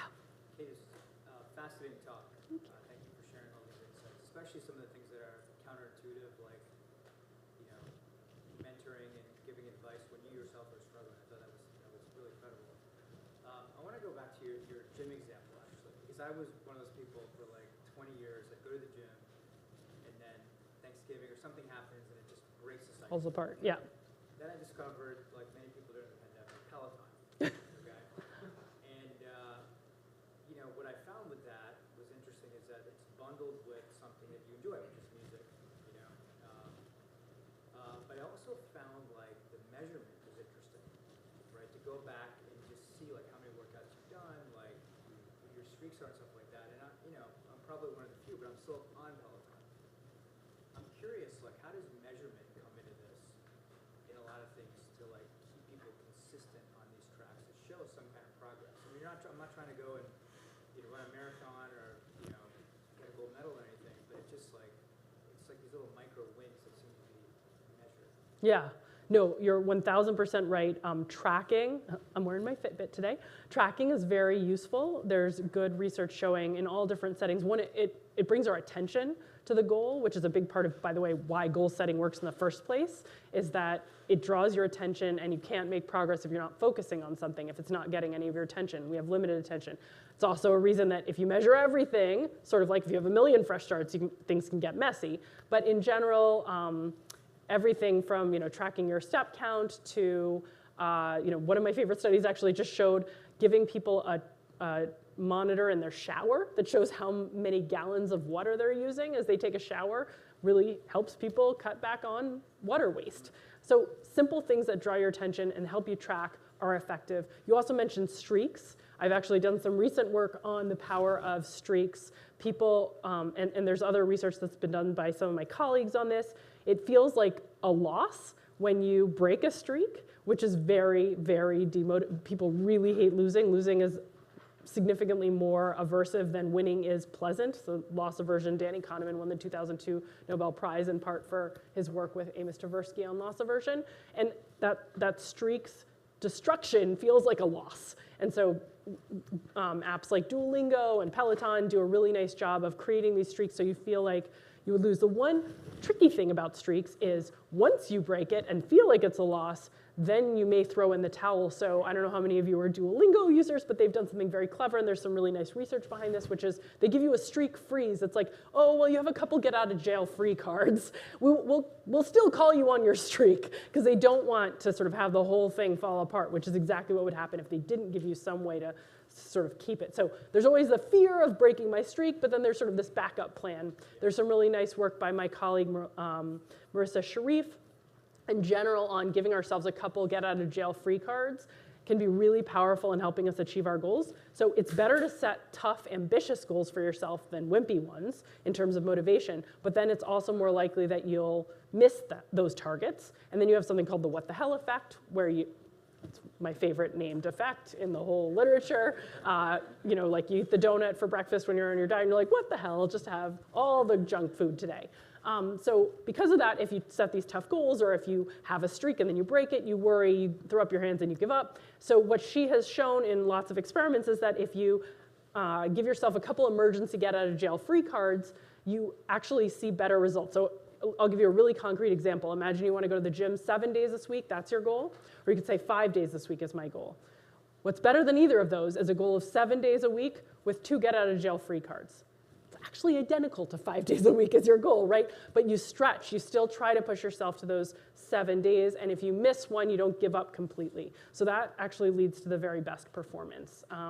So anyway, lots of insights in the Peloton model, and happy to share more research on streaks or tracking if anyone's interested afterwards. Just to your first example about the gym and Thanksgiving, I know there's a lot of talk about how many weeks you need to commit to something to stick. Yeah. I'm curious what the real research is about that, how you avoid the Thanksgiving effect. And my other question is about buy-in. How important is buy-in to the goal? I know I find my wife tells me I should take a multivitamin every day, and I'm yet to buy into it, so I struggle to actually do it. Yep. So how important is buy-in to kind of, it's not on your list, getting buy-in to the goal? Yeah, To wonderful. motivate, kind of focusing on it and accomplishing it. I'm just curious if it should be. Yeah, fantastic questions. Okay, let me start with the habit. How long does it take to form a habit? First, I'll tell you a myth, and I'll bust it. You may have heard 30 days to form a habit. It's a widely dispersed myth. It is false. Wendy Wood at USC, who's probably the world's expert on habits, told me she traced the origin of that particular myth to a study that was done on plastic surgery, looking at how long there was survey data on how long it takes people to get used to their new face after having plastic surgery on their face, and it's about 30 days, and somehow somebody printed in a news, a magazine article in the 1970s about this study saying it takes 30 days to form a habit, and it just has stuck. So anyway, lots of garbage out there. Colin Kemmer's a Caltech economist, has been leading a project I'm involved in using machine learning to try to figure out is there a magic number and what is it? And we've looked at a couple of different data sets. One was gym data, another was data on hospital caregivers and whether or not they sanitize their hands when they enter patients' rooms, which is something they should do and hopefully can habituate. So in both cases, we looked across thousands of people, how long does it take to form a habit around this behavior? And in some cases, of course, the answer is they never do. First of all, the answer is different in the two contexts. So it's context dependent. This is not shocking. It's exactly as we would expect. In the higher frequency, simpler activity, which is hand sanitizing, it's much faster. It takes order of magnitude a week or two. With gym attendance, it's more like order of magnitude a couple of months. And it's highly variable across people. So I can tell you the average, but there's a wide distribution. There's no magic number in any setting. We have more like order of magnitude and then individual differences. But yeah, not 30 days. And then on buy-in, it's an excellent point. Actually, my work sort of steps in at the moment when we have buy-in and says, okay, you want to make the change, but you haven't gotten it done. And how can we help? What are the tools that can help? But of course, the first step, and there's a professor at NYU who does really amazing work who has looked at, he calls it the Rubicon model, sort of like when do you cross the Rubicon to saying you want to make a change, but there are stages of change before that where you're sort of pondering the change, you haven't committed to it, somebody else is trying to get you to make the change. And so I think of that whole area before you cross the Rubicon and enter my world of, okay, you want to change, but you're struggling to actually enact it. That's a persuasion problem. And there's wonderful research on persuasion. I think you all maybe heard from my colleague Jonah Berger last year talking about persuasion. I heard that Bob Cialdini, who's a friend and collaborator and brilliant thinker whose book I teach in my Wharton class, Influence, I think is the Bible on behavior influence. So to me, those are the tools you use to get buy-in. And once you have buy-in, there's still a bunch of barriers that get in the way of change, and that's where I think I can be most helpful. Yeah. Fascinating, I think, the questions as well as the postscript. Not to sort of take us into lunch on a negative question, but the thought that sort of came up was, is there any research that shows the extent to which these things are correlated at the individual level? So if I'm a procrastinator, I'm also a bit lazy. And then if so, is there any sense of what the primitives of these things are? Did you learn it from the parents? Was it the kind of profession that you went into? Or any sort of causal may not be the right word. Yeah. Cause people to be more likely to be procrastinators. They could be sociological drivers, cultural drivers, individual characteristics. Maybe as you get older, you get lazy, those kind of factors. So that's two questions. Yeah, it's a fantastic question. Okay, so first of all, one thing that I think is really interesting, and I'd say that in this area, sort of the procrastination and impulsivity has been studied most. People are really interested in sort of what leads people to have high discount rates and which can lead them to smoke more, save too little for retirement, not exercise frequently enough, not hit deadlines in school, and so on. Tons of research has been done, and one of the things that's most interesting is that people, if you look across life domains for the same person, like, am I procrastinating when it comes to exercise, or how's my self-control when it comes to eating, how's my self-control when it comes to getting my work done, they're almost as uncorrelated across settings within person as across people. So it's really domain specific. And then, so in terms of is impulsivity correlated with forgetfulness and laziness? The answer is almost certainly yes, in part because some of this is related to things like socioeconomic status and sort of what were the environmental factors in your childhood and whether or not you were coached through some of this emotion regulation and how to learn strategies for overcoming stress. So there's like a latent factor underlying all of it, but they are also different and different across domains. So I think there's plenty of variability in each of us in which of these things come up when, and also within us in which of these things come up when. Yeah, I hope that helps answer your question. Thank you. We have time for one more question. Anybody else has one? Yeah. Yeah. This is actually more of a comment. I listened to an interview with the CEO of Ancestry.com, and she mentioned something similar to something you said to me when she read your book. She wrote a book which was about 10 rules of women in the workplace, and one of them was having allies. So she said monthly she gets together with a group of women. They're now her friends, but they're also colleagues from various companies, and they give advice to each other. And she finds that super productive. So just letting you know. That's a wonderful example to share, and I'll recommend a book actually on this, which is by some wonderful women colleagues called The No Club, which came out in May. It's by Linda Babcock, Lise Vesterland, and two other people whose names I am not thinking of at this very moment, but will of course come to me the minute I step out of the room. And it is a fantastic book that talks about the particular importance of women having groups like this. And the name, The No Club, also focuses on helping turn down non-promotable tasks, which can be a particular burden for women and also for minorities. And so thinking about if your advice club will have a particular goal, like there is some objective we are trying to achieve. In the case of the No Club, it's overcommitment to things that aren't actually rewarded due to, guilt and social stereotypes and whatnot, but that might not be the goal you want to achieve. But The No Club is a wonderful book, and it talks a lot about how powerful these tools can be for women in particular, for getting things under control in their lives, for many of the reasons I talked about and others as well. So, yeah, thanks for the comment. Thank you, Katy. Yeah, thank you for having me.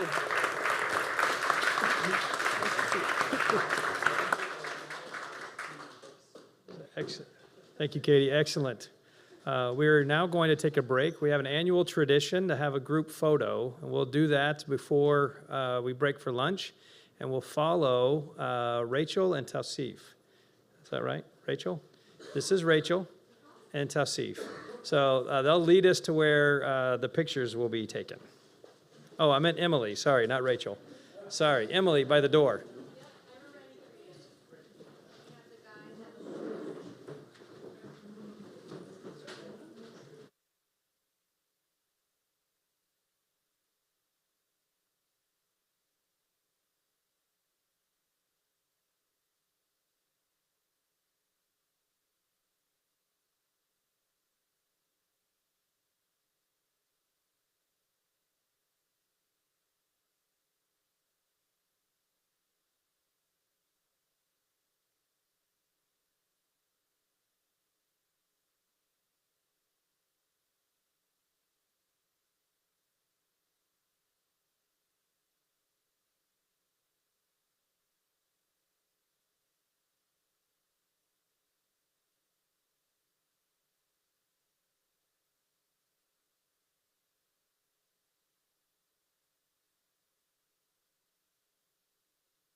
Ladies and gentlemen, just a quick announcement. We wanted to just give you a heads up. You can buy the raffle tickets from Emily right at the back door. There's various packages, $100, $200, $500, I think. All right, we're out. Steven's got this locked up. So yeah, if while you're waiting for the next session to start, definitely recommend seeing Emily, grabbing some raffle tickets. Tons of giveaways. You can see them on the table. I think almost $200 in lottery tickets. So it's, could be some big bucks there. So again, just raffle tickets are there. We do accept credit cards, so it doesn't need to be cash.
All right, once again, ladies and gentlemen, welcome back from the walking tour. Just a couple announcements. One, if you haven't noticed, we have our booklets on the tables. This is a history of NetElixir. So again, over our 18-year career, you guys can check us out there. Definitely it's a good read, flip through. As well as make sure you grab some raffle tickets too at your leisure. Emily and Rachel are back there. You can pay by card. There's Rachel waving her hand. Yeah, so we'll be drawing the raffles towards the end of the day, end of the event. But yeah, you can pay cash or credit card. We have that ability there. So tons of great giveaways. They're on the table if you want to check that out as well. So, but we'll get started here shortly for the next session.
I'm just waiting for the thumbs up.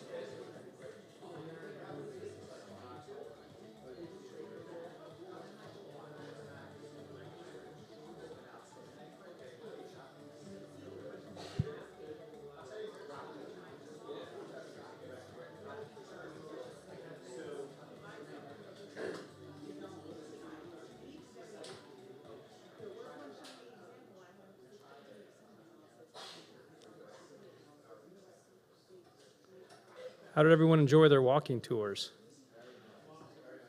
I was surprised that we didn't cross paths with any of the other groups the whole time we were out there, so I guess it's fairly large. Guess we all saw something different. We'll start back here in just a second.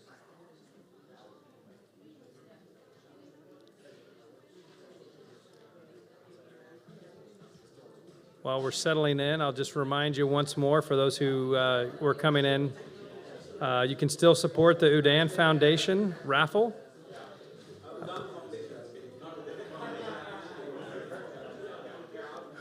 Udayan Foundation.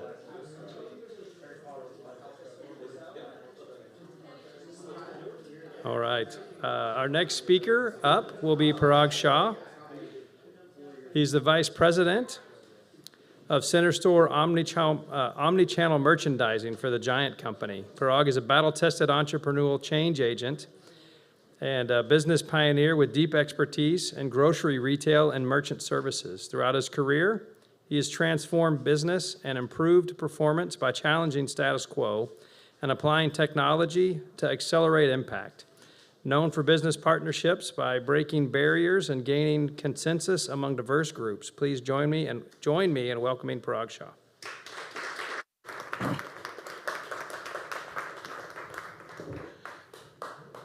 No, thank you very much for having me. First of all, I'm humbled that Udayan decided to put me in this lineup, right? And it's always great to be here at this event. It is so insightful. I learned so much. I walk away with so much more that I can apply in everyday life. So thank you very much. But more importantly, I'm honored to call Udayan and Tulika our friends. And it seems like I've known them for a long time, but it's not the case. It's just a few years ago we met, and they're just a great family, great human beings, and just like somebody to model after. So really, thank you very much, Udayan, for that. And you know, even though Udayan decided to put the title as Future of Grocery, you know, I'm by no means an expert in this space. I'm just a student. And what I'm going to share with you today is not like any path-breaking stuff or invention that's coming down the road. It's just what's happening in the industry. Because I think the pandemic really got a lot of people to talk about this industry, which was kind of docent for the better part of the century, right? So I'm just going to talk a little bit about that. So is this the clicker? Okay. So a little bit about my organization. So I am affiliated with the Giant Company, which is one of the 19 brands of Ahold Delhaize. Ahold is one of the top 5 grocery retailers in the United States, but it is based out of Netherlands. 60% of the business is still in the US with the 5 brands, Stop & Shop, Food Lion, Hannaford, and the 2 giants. And also, if you live in New York City, there's a brand called Fresh Direct you may have been familiar with, which is part of a family. But along with other brands in the Europe and Indonesia area, you know, it's over an $80 billion company. So a little bit of a background on Ahold Delhaize. So the key highlights, right, I want to leave back today is what's happening with the economy, right? And, you know, even though we are not officially in recession, even though the slide says we are going to be in a mild recession, who knows what we are going to see in the next 12 months, right? It is unclear. We are going to be in uncharted territories. And what kind of effects that are going to have on the business is waiting to be seen. So what's really happening with the grocery business right now? And you have seen a lot of ups and downs in the business, you know, from the toilet paper shortage, and I was fascinated to hear Che Yuang's presentation from last year. But, you know, it has not been so volatile as it's ever been, right? And today, even though business is good, and if you follow the industry, you know, Walmart and Kroger and everybody's posting record profits, but it's really on the back of inflation. The volume is really declining, and it's just, in my opinion, a time bomb that's just waiting to go off anytime soon. And omni-channel shopping, right? So from a technology perspective, and I was talking to Vinod last night, and what I really said is, prior to the pandemic, the grocery industry being a mature industry, there was a chisel and hammer by the tech companies really talking about, hey, what's happening in this space? You guys are tech mavens or not, right? Like, who wants to play in this space? And now all the tech companies are there with a sledgehammer, really, right? Like, everyone wants to play in the grocery space, given the volume, given the traffic, given the data that's involved. Last week alone, I was at Grocery Shop, and there were over 5,000 people there, right? It was a fascinating show, and to see what was happening and what they're really talking about. And the reason for that is the omni-channel shopping behavior. So whether you shop in-store or whether you shop online with the retailer's platform, whether it is click and collect or delivery, or Instacart as a third party or DoorDash, it's all dependent, but everything flows into one funnel, right? And that's what we call it, an omni-channel shopping experience. And then what's happening with the technology piece, right? I just talked about, how more and more tech companies are really coming to play in this industry. But what's fascinating is how retailers are really embracing this. How they're looking at data to give better shopping experience to the customers, and how they're evolving the overall technology within the store. So we'll talk a little more about it as we go in. So to give you a little bit of a chart and understanding, food really gets consumed in two different ways, right? At home and away from home. And you would expect that it's not a science, but it's really a big science. What's consumed in home is significantly different than what's consumed away from home. The milk that we buy, right, for consumption at home versus the milk or cream that's bought by the restaurants. Very different. The processes are different. The back end's different. Packaging's different. Transportation's different. So go back about 24 months ago when COVID really hit and there were no supplies, and you would think, what happened, right? Everything is shut down. Why are people not repurposing the food away from home to in-home? It was not that easy. Literally, farmers were throwing away cream products because there was no consumption to be had in home. Neither did they have packaging supplies. So what this chart really shows is the shift in business that really happened. On top, it's the at-home, right? Consistently, you're seeing the growth. And even though away from home has rebounded from the lows of the pandemic year, it's far below. It's almost 300 basis points below what it was. And the goal, right, as people change their behavior and how they're consuming, I do not see anytime soon that it's going to catch up to what it was in pre-pandemic high. Again, this chart is really showing, consumptions in home versus away from home and how the changes have happened, right? And food service is down 2.5%, at home is up 2.5%. And even from the meal occasions, how they're consumed, from regular meals, which is breakfast, lunch, and dinner, versus in between and snacks, and what the changes are happening. And a big reason for this is the working behavior, right? And that has significantly changed. And you can see over here, the biggest growth really is happening from lunch. And why is that the case, right? People are working from home a lot more than they used to. They don't need to run to a cafeteria or go to a restaurant with their colleagues, right? That's one huge meal occasion that's shifted away from home. So that has a huge impact on the overall business. So a little bit about inflation and its impacts, right? And the food industry, for the most part, never witnessed for the 20 years before pandemic any major inflational curve, right? Except for the Great Recession.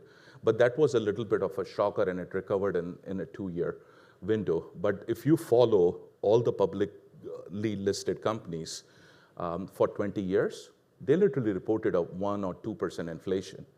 And as a retailer, you would kill for 3 and 4 because you really made your numbers very easily if that really happened. But that was not the case. You really didn't see inflation for almost 2 decades. And then bang, it's a spike, right? Whether it is driven by demand, supply challenges, labor, raw materials, transportation, container shipping, yada, yada, yada. Like, I can keep on going on that one. That caused a significant spike.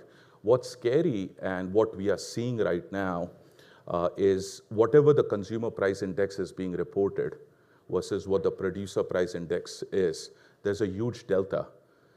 We have CPG companies and brands still talking about price increases, Surbhi's in the room. She's the chief digital officer at Church and Dwight, and they are feeling the pain as an organization trying to meet the cost, and they still want to pass. From a consumer perspective, you're sitting at 16, 17, 18% inflation, which is unheard of, right? We have not seen it in this industry. So the pressure is real, and that is changing behavior. But before that, just to give you a little bit of an understanding how inflation's impacting restaurants versus how it's impacting grocers and merchants. Even though inflation at shelf when you go shopping is a lot higher than what you probably see when you look at your menu in a restaurant, the cost differential is so high, the impact is still not being seen at the same rate, but the inflation dollar value is still high in the restaurants. And customers are making behavioral changes because of it. I'll give you a quick example. In the frozen section, all of a sudden we started noticing that our sales of frozen appetizers started going up significantly. And we started investigating why that's the case, and it was not an easy answer. But what we arrived at is based on the shift in meal locations and people ordering food at home, right? Uber Eats, DoorDash, other stuff, they were cutting down in what they were ordering. They were skipping the beverage, they were skipping the appetizer, and they were using their air fryers literally because it was getting so expensive because the ticket price for a family of 4, probably it cost you $70, $80. Now it's $140. They still want to eat outside, but they're going to cut back on something, right? So that's the trend we really started seeing over the last few months. And that's what's highlighted in this chart. If you look at food service, which is all food away from home, customers, the average eater check has gone down significantly by half year over year. So even though people are going out and ordering from restaurants and stuff, what they're ordering is significantly different than what's available. But at retail, you see the units and dollar value really is combined very much closely. So they're making that shift from away to at. And the other big trend that's happening, so if you really want to invest in stocks, this could be a good slide. Consumer behavior starts when inflation hits, and value channels typically gain on it. So dollar stores, mass merchants are starting to see a lot of benefit coming out of it, whereas grocers who rely a lot on full service activity, right? You have a butcher in the store, you have great produce, you have a deli counter, all that stuff adds cost to the system, which changes the profit mix, right? And that's not a value experience, it's more of a shopping experience, a service experience. But inflationary times puts pressure on all that stuff. So as the customers start shifting, they are not only shifting the channels they're buying in, but they're also the brands that they're buying in. So it's very critical for a brand to play in this space. If inflation is not your friend, then you have to really activate against your brand differently. But the one big change that we started noticing is with the success Walmart's having. Yes, they are our competitor, but Walmart's typical store experience was not great.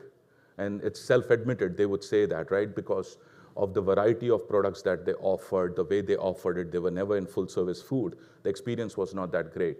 But when they doubled down on their digital business, that experience became agnostic, right? So from a customer perspective, their web experience is superior to a lot of other retailers. And now you don't have to deal with the conditions, so you can buy your dry groceries easily on Walmart. And they started seeing the gains coming out of that. I thought that was significant, and that positions them well, and it's a threat to all the other competitors. But from an inflation perspective, the trends are real, and we're going to see what really happens. Also, the shift to private brands, like I mentioned, brands have to start activating in times of rough inflation, but private brands are seeing some unbelievable growth. The penetration is growing, their share is growing. $1 in $5 that is spent in a supermarket today is private brands. And private brands over the last 2 decades also have evolved from just a value play to a brand, right? You can connect with. So within our organization, we have a premier brand called Nature's Promise. And it doesn't look like it's a store brand, right? It is a premium brand that customers want to buy, and we see a high level of loyalty with that, and customers value the price discount they get versus the national brands. But this is what scares me the most. This is a forecast that some of the industry market research firms have done, right, as to what does inflation really look like. Today, what they're forecasting is the dollar inflation is about 8.5%, and volume is about down 2 to 3. This was a forecast. Right now, it's running about 7% down on volume, 17% up on dollars. It's a significant shift. And they're calling for another inflation round on anywhere from 3 to 4%. The problem is that this will be a stacked up inflation, and if volume really declines, you're going to start having real fears. In 1970s, we heard the term stagflation, right? So we are starting to feel that the growth is being derived out of just dollar value, but not volume growth. And that really is concerning a lot of companies right now, including ours, because our cost to do business is going up. If inflation is the only driver and we don't get volume and customer count, that will put a lot of risk to the organization's bottom line and their activation in their trading areas. Pivoting a little bit, this slide really talks about what's happening between in-store growth and digital growth. So in-store, overall, we are seeing about a 6% growth this year. But online clearly is driving all that growth that's coming with a 17%. But from a volume perspective, the store's down. Customers are changing behaviors. But from an online perspective, they're buying more baskets. They're finding the convenience. The user experience, the shoppable recipes, the shopping list, all your app activities with innovation, all that is helping behavior. And what we see, the basket size is a lot larger for a customer online. Giving an example from a broad supermarket perspective, the average basket for in-store visit is about $40 to $45. For delivery is about $80 to $85. But for click and collect, it's $160. Because the physical barriers of shopping in-store are eliminated online. So if you go to a store and you want to buy a case of water, a case of soda, paper towels, right? Your basket's full. You're out of space, and you don't want to lug really two carts. But online, those barriers are eliminated, and you see a larger basket. The good news is you also get a lot of loyalty from that. So it is very important to understand that data and engage the customer from that perspective. But all things are not same, how customer really shops. We talk about digital penetration in some industries as high as 30, 35, 40%. Within our industry, we are running at about 11, 12%. But even within that, there's a story of categories. Beer and wine, it's about 5. And Louis, I know you are doubling down on digital, and that's going to continue to grow, which is going to be amazing, but there's a lot of runway in that space. Food is about 9%, but when you look at beauty care and personal care, about 40%, pet care, about 38%. Staggering numbers, right? So from a retail perspective, how do you really adopt in this world?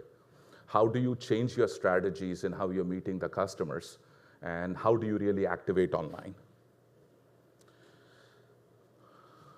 So what do we see happening in future, right? So the tools are getting smarter, customers are getting smarter, retailers are investing in technology, into data, really to grow and engage the customer of the future. We are hoping that the pandemic-related behaviors will continue to stick, and we are engaging based on that and creating and curating different strategies so that we can get the maximum dollar and time that the customer spends with us. And the customer of the future really looks different, and they will have real different expectations from us. And one of the biggest area is what's happening with the younger population. They have a very different set of values and very different way of engaging. Now they are used to a post-pandemic era where they don't want to go back to work. And that changes their behavior, that changes how they shop, right? How do they engage with us? 1 in 5 families in America will be Hispanic within the next 10 years. And they're young also, so their expectations and how do retailers talk to them needs to evolve. And boomers are on a decline, right, from an age cohort perspective. So all this stuff is going to change how customers expect retailers to engage with them. So this is just a slide we put together about when you really reimagine the store, what does it really look like? and what do the customers really want. And we came up with 4 big things. The first one is inspiration and experience. As customers shift their behavior more to online business, and we expect almost a fifth of their shopping to happen online in the future. Today it is like almost 90%. We're expecting that to, in-store is 90%, we're expecting that to decline to 80%. But as they engage online, 4/5 of the business still is in store, and they expect the store to be different. They want a different experience when they are in. They have wholeheartedly told us they want much more fresh foods, much more prepared foods. They want to be educated in the store. They are relying on the grocer with their health and dietitian services, that they become the connoisseurs of information and knowledge and make it easier to shop. They want a bigger and broader digital integration, right? They want it easier. They want their asset in their pocket, right? The smartphone, to help them in their journey. They want the smartphone to really become a wayfinder in the store and make it easier for them to shop, and also deliver some great experiences while we are there through personalization, right? They want us to talk to them based on their shopping experiences and shopping needs, but also based on their lifestyle and life stage. And speed and convenience. I can foresee a day very soon in the future that there will be no cashiers in the grocery store. The whole just walk out technology that Amazon really pioneered, and what's happening in that space is just absolutely fascinating. We put a few of those units, not from Amazon, we compete with them, so we would never do that, but we put a couple of their units in our cafeterias. And the way our associates are using it is just absolutely fascinating to learn from that. So part of the store experience is going to be, what happens at the shelf, digital activation. We are going to see a lot of different things being tried in this space, where retailers are going to try bringing in the web grooming experience into the store, which is fascinating. Like, the whole curating that experience when the customer is there, giving them information, making it easier beyond the traditional shelf label. That's what's really going to get played out. And we have already started seeing a lot of different elements of that happen at retail. The age-old UPL labels are going away, digital's being refreshed, and the future will be personalization tied into it. How great would it be that if I, as a customer, walk by a certain item and it flashes a specific color, it tells me a recipe on my phone and also gives me a value at the same time. That is what technology companies are really talking about and really testing right now. And these are some of the examples that what we are seeing in how data and technology can help from a personalization perspective. There will be connection in really every part of the store, right? 5G technology and adoption as that grows. And we're already there today with this. And that's going to make it very easier from a connectivity perspective and using things to life, right? We are talking about QR codes. And last night, Surbi and I believe Susie were talking about this, right? Nobody cared about QR codes, but post-pandemic, it became a thing, right? Menu cards, nobody are using that. It's all on QR codes, right? And Coinbase at Super Bowl kind of changed a lot, right? And the amount of activation that brought. And we were playing with QR codes pre-pandemic to bring knowledge to the customer because it was part of the blockchain understanding. Now, it's a whole different game. You can really personalize based on that. So that's the evolution, really, technology helps us. Click and collect, people keep on talking about the online business, how customers engage, but I feel click and collect is going to be the biggest one. BOPIS, depending on the industry you're in, what you call it, that's how customers will want it. They want to place their order with it and want it fulfilled within 2 hours. They'll come up to the store, curbside, pick up in store, and they're going to fulfill it that way. But the huge opportunity with click and collect is, from a grocer's perspective, is impulse. Almost 10% of the sales are impulse in store today, right? How do you recreate that online? So that presents a challenge, right? And typically the impulse categories are the profitable categories too, right? So that's going to be the future, how technology can really help us. And retail media, and I think Surbi is a much better expert to talk about this than I am, but to give you a very Cliff Note version on what's happening with retail media is, retailers realized, thanks to Amazon, that they are sitting on trove of customer data, and then they can monetize it. And rather than wanting to just repurpose the money that brands would give them, they started going after the media dollars that were going to agencies and TV and radio. And everybody is trying to make this play about with the brands that they want to share their data, but for a cost. But the reality of this is going to be the retailers and the brands that figure out using the data the best to personalize the shopper experience are going to be the ones that are going to win. So there's a huge impact right now in the industry, impacting a lot of different industries and companies with what's happening on retail media. So that's my presentation. I will take any questions the group has. Yes, sir. Yeah. Yes. Thank you. Thank you. Obviously, in terms of like the different markets you're serving with a diverse portfolio, when you look at a Fresh Direct, you're going to operate that very differently than you're going to be an in-store. Yes. And with the change in the economy, the change in consumer behavior, how do you balance those two? Because I'm sure it can feel like you're choosing the two sometimes. Certain situations present advantages for one, challenges for the other. How do you balance that kind of split in your portfolio and think about it differently? It's a great question, and I don't know if anybody has the right answer to it. I wish I did, right? So, but what we are trying to prioritize is, what is the customer really telling us? Customers behaving in a certain way and how they engage. To just give you a little bit of sneak peek from an online perspective, a customer is making a choice of using Instacart as an example, even though they are priced higher than the grocer buying directly with them. And I was talking to Vinod last night, and a couple of big reasons for that are, even though they are expensive, their user interface is excellent, and their speed, and what they are able to do in last mile, right? You can get an order as quick as 30 minutes. So that's one element, right, that the customer is telling us that they want that experience. The other one is that they want a convenience of shopping in-store as well as online, click and collect as an example. You have to really play in both.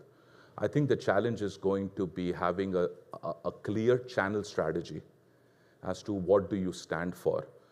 Typically, retail, at least in the food business, really struggled. They never worried about a channel strategy.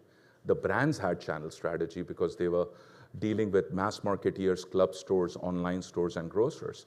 But now for us, the customer is engaging differently. So you have to have a real and deep understanding of what the customer is engaging, and then prioritize your investments based on that, where you're going to have a return on investments, right? So to Jay's point earlier, right, what is it that's going to drive your P&L? Because we are publicly listed companies, so we have goals to meet, so that's one element.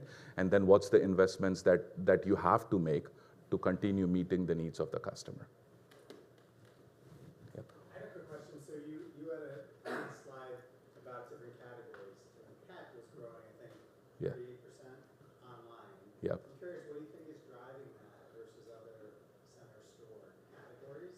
And you're doing center store. Yep. Right? So what's driving pet to grow so fast online where other center store, non-perishables aren't? Yep. So actually, I will go even further because it resonates with you, baby, right? You and Aaron are in that space, right? Yes, yeah. No, but both the categories are behaving a lot, and Surbi plays in that space as well with one of their brands. What I would say, I think Chewy.com and Diapers.com had a huge impact early on in how they engage the customer. And also the customer shopping transaction is very different. If the mom needs the diaper, or you need a specific dog, like pet food, a large dog food bag, right? You're shopping a little differently. And also the variety when it comes to pet food is huge and wide. And as grocers, not all brands are available to us. Very channel specific in pet specialty online. So that's one of the reasons why those categories are doing extremely well. And what was not on one of my slides, vitamins as an example. 50% of the vitamin business is done online. Even though when you think like Vitamin Shop and GNCs have stores all over the place, right? Half of their business is still online. It's fascinating because customers are engaging differently. The shelf is not delivering the message that the categories demand to. Can I add to that, Parag? Yes. I'm fascinated. So I work in the litter category, cat litter, and I work in pet food and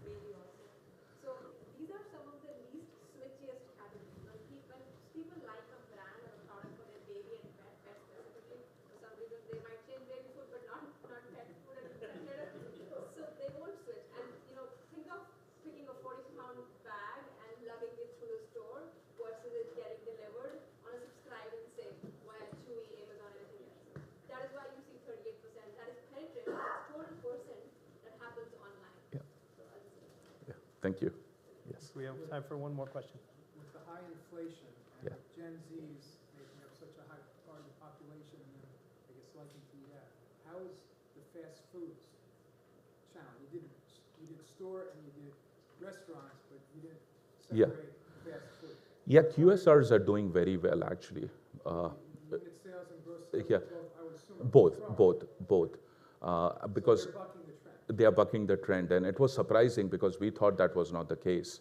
From what I heard last, McDonald's was reporting some great numbers, and even some other chains that are coming up are doing well, which is surprising. So they definitely are bucking the trend, but they're also passing significant price increases because they were having a hard time getting labor, and exactly, and they are passing it along.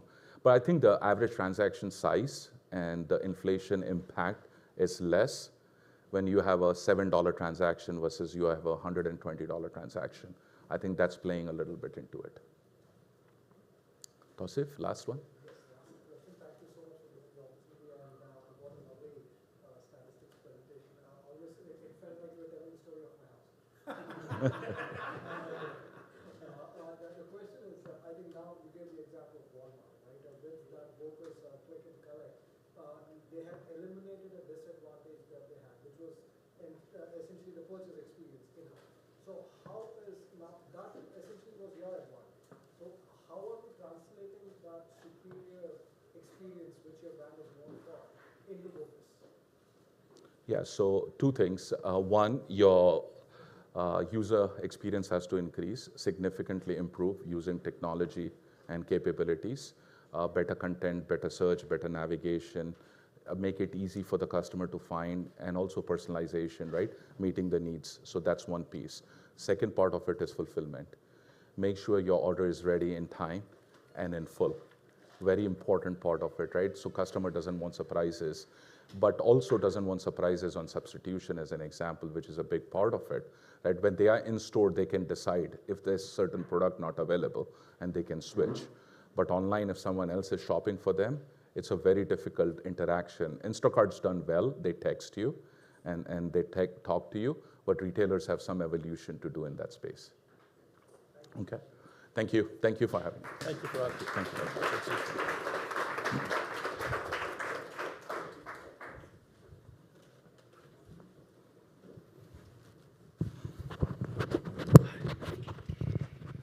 Thank you, Parag.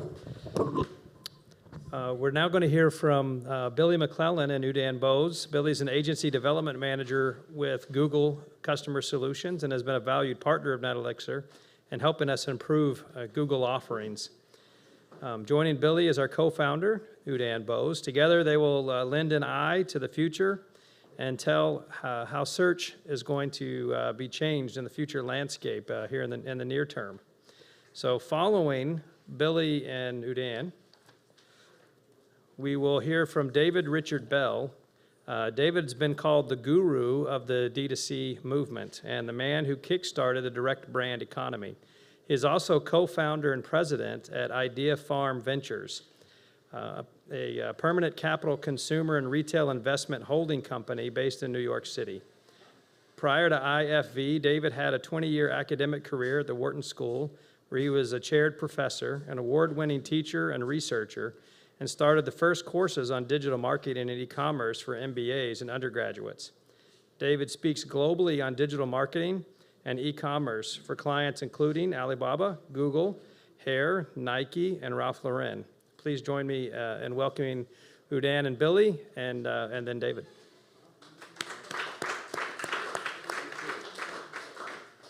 Thank you very much. I promise that I'll keep this presentation to 5 to 7 minutes because I'm standing in between David Bell, one of our favorite speakers, so I don't want to take too much time.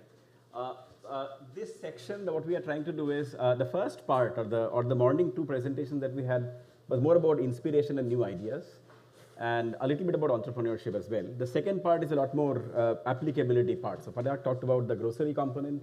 Both of us are talking about something which is extremely, at this point in time, controversial. I'll sort of mention it right up front because there has been a lot of talk about Google and the third-party cookies and all that stuff. So this is purely our point of view. I think Billy made a great disclaimer yesterday at the dinner table. that I'm not really building the product, so I'm just the agency guy. So it was an interesting one, but let me go into this. Is how, as we all know, Google and the paid search. This is Bill Gross, who started GoTo.com. I don't know if anyone remembers Bill Gross. Poor guy.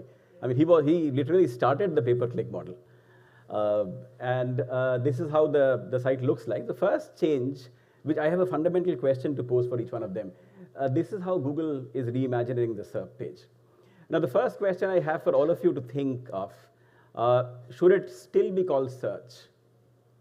Huge statement, right? And should it still be called search? Primarily because there are certain generations, specifically Gen Z, which, as we know, is actively blocking all those ads, right? So search has an ad component that is getting blocked. Gen Z doesn't engage as much with search, but search as a verb, I think, is great.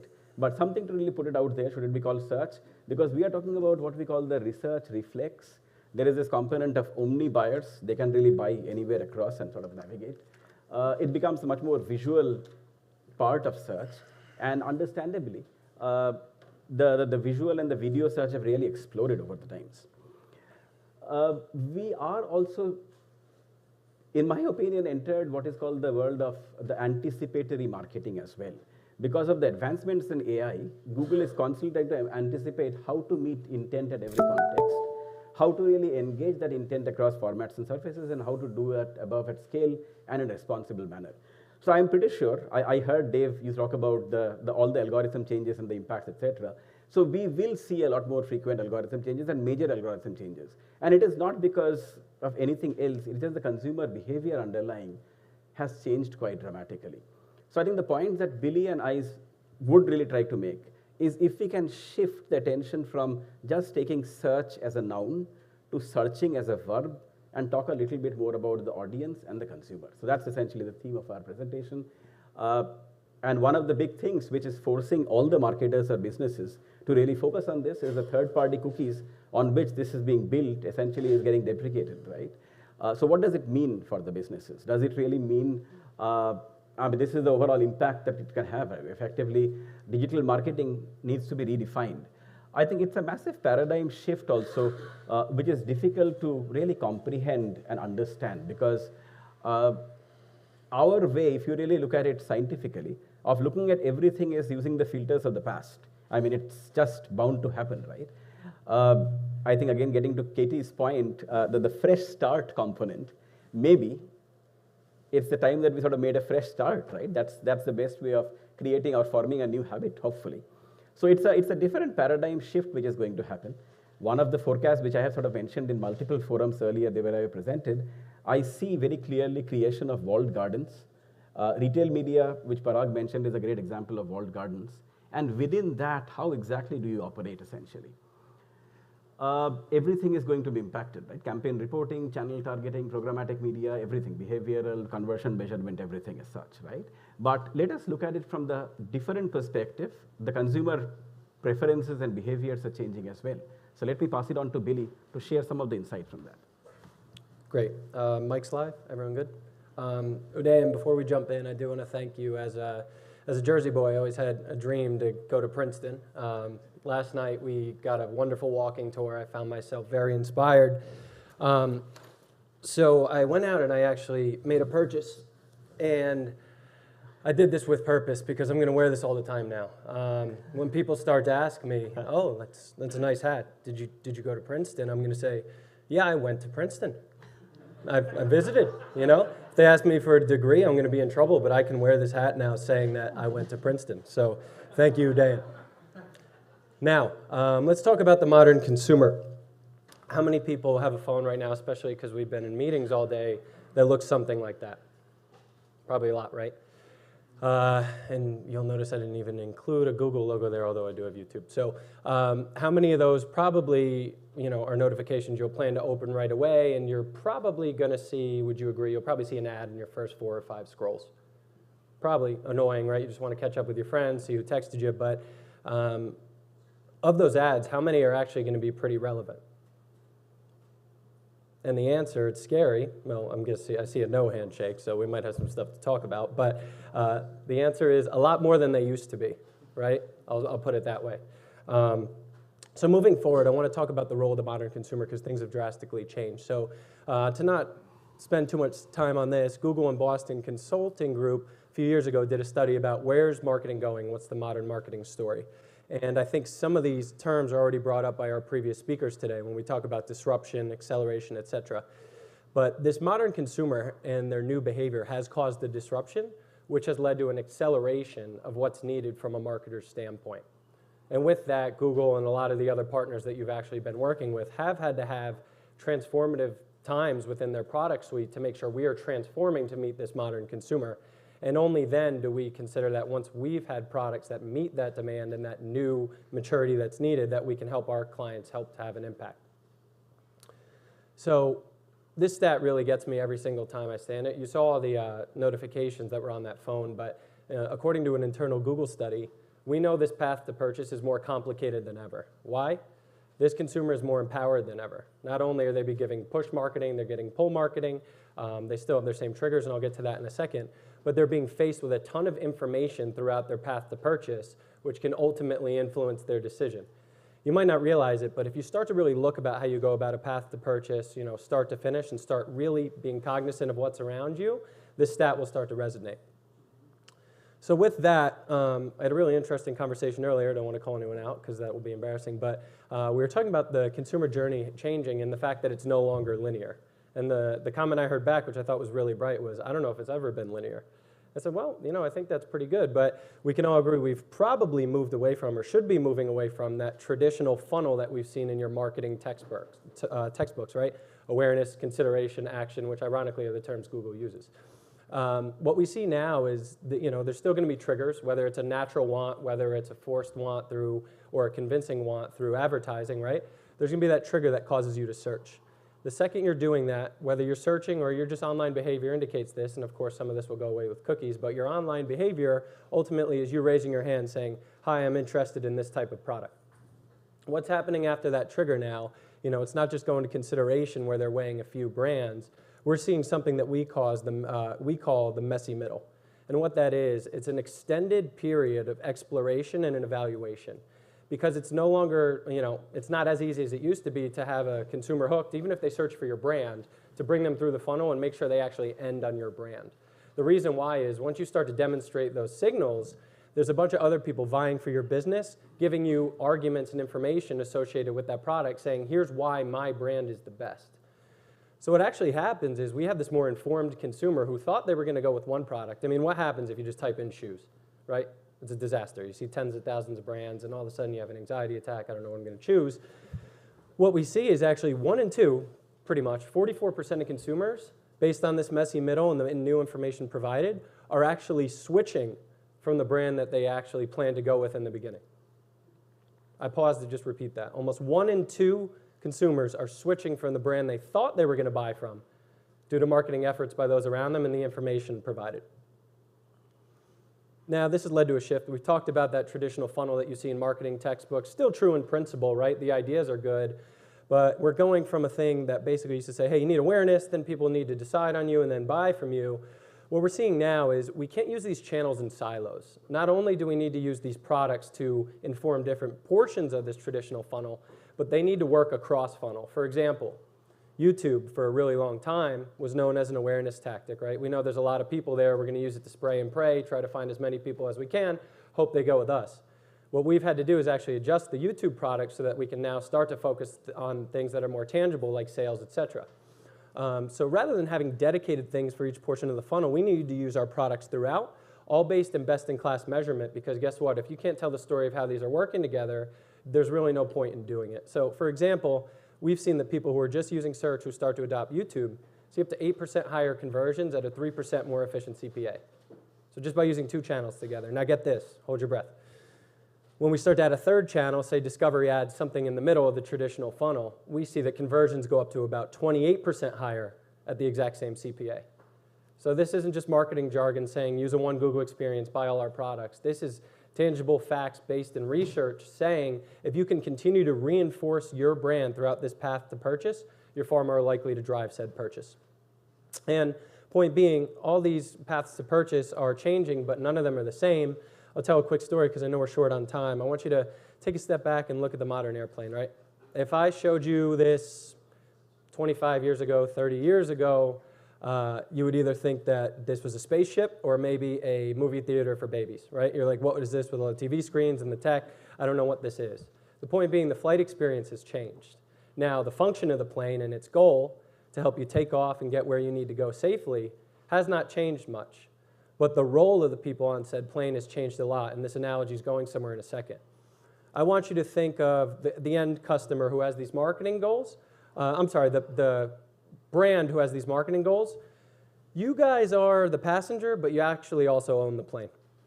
The pilot nowadays is going to be your marketing partner in the NetElixir, right? And them driving the brand strategy, but they're also going to be your stewardess and your flight attendants, making sure you have a great flight.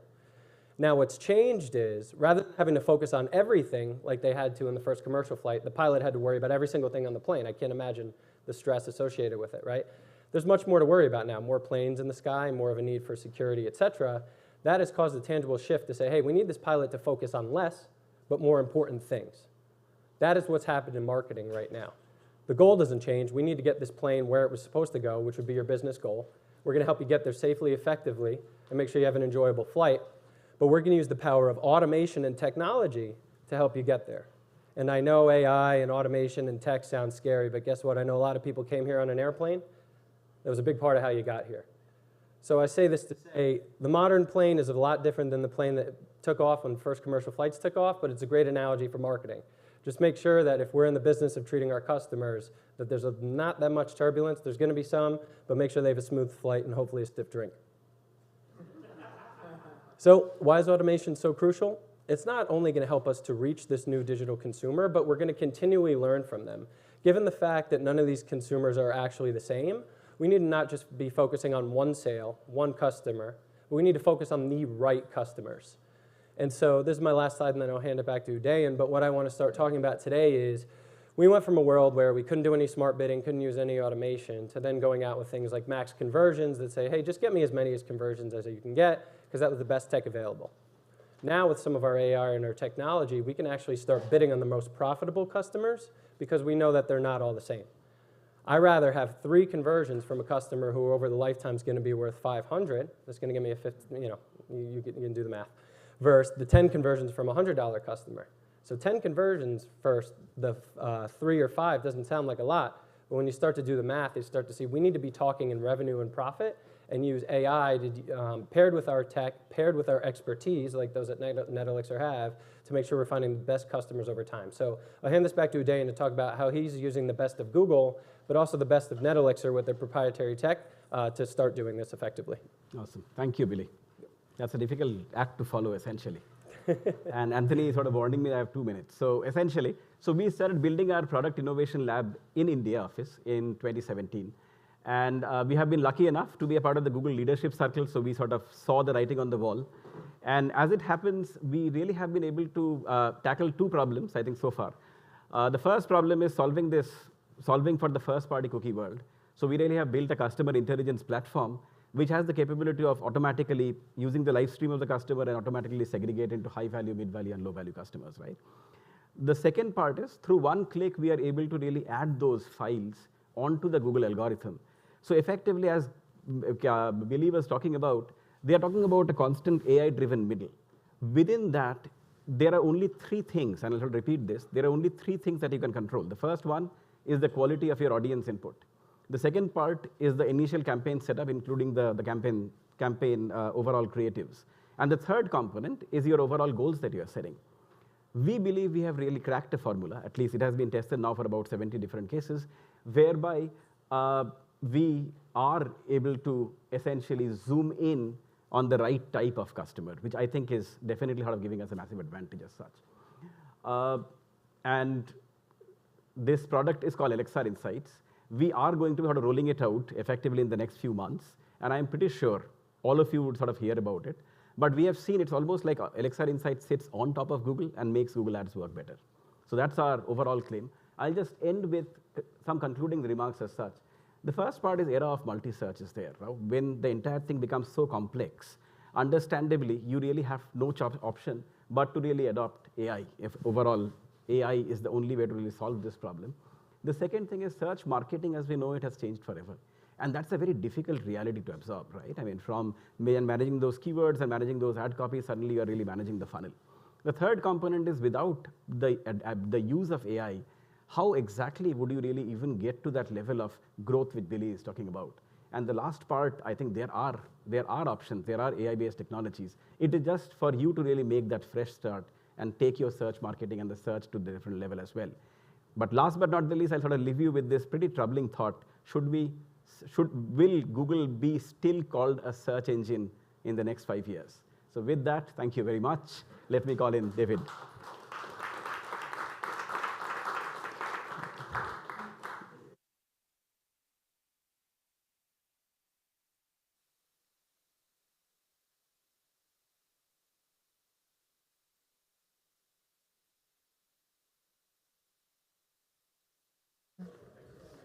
Some coffee somewhere.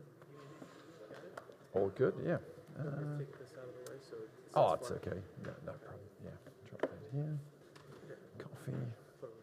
Yeah, thanks.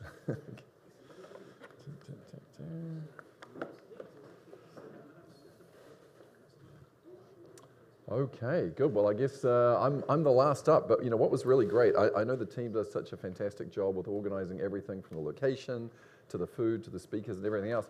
It's just thinking about all the connections between what the guys just spoke about and also some of the things that Parag said earlier. Diapers.com, that was a company that I invested in. Buy online, pick up in store is a concept that I've written some research about, and then average basket size being much higher. And he's just coming in right now, so I'll stop talking about Parag. Okay. He's looking around.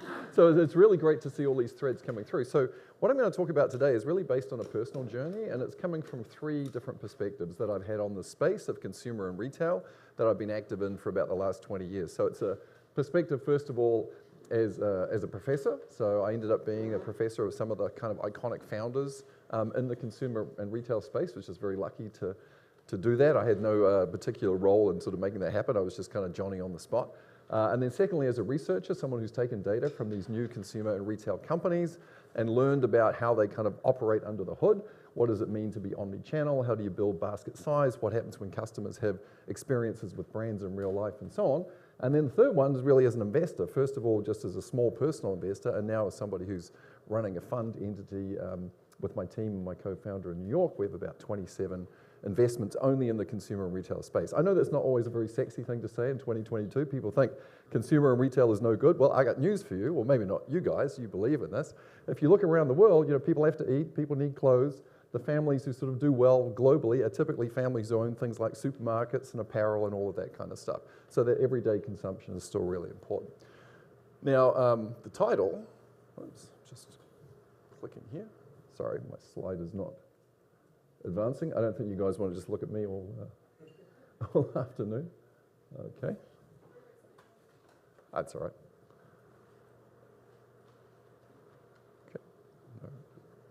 Okay. Oh, there we go. Okay. So, thanks so much, guys. So the choice of title is very deliberate. So learnings from consumer and retail, innovation in the small. And I don't mean small in terms of small ideas, but what I mean is attention to detail.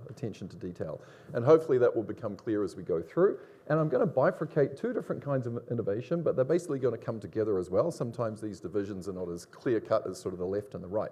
So insight innovation is what I'm going to anchor to the consumer side of the story, and I'm going to show you guys some iconic consumer brands. I'm sure there are people in the room here who are consuming at least one.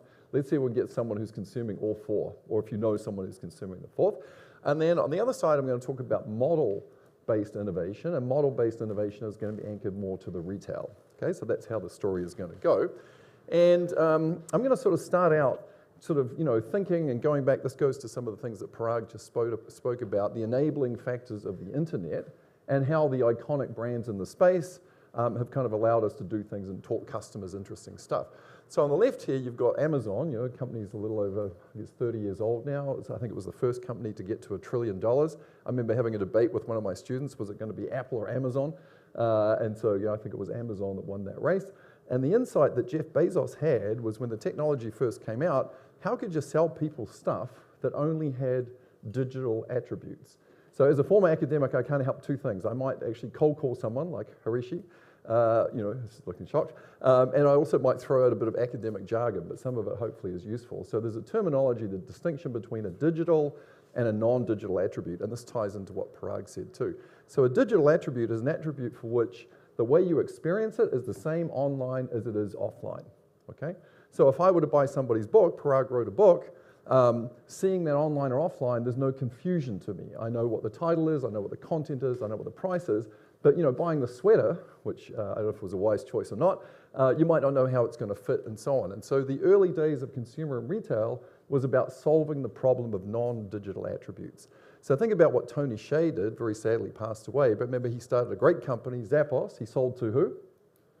To Amazon for about $1 billion, right? And Tony's insight was, I may not want to buy shoes online because the shoes may not fit. So hey, Dave, just order 5, send back 4 and keep 1 for yourself, and I'll take care of the whole thing. And he wrote a whole book about delivering happiness, okay? So the distinction between digital and non-digital attributes is going to be important.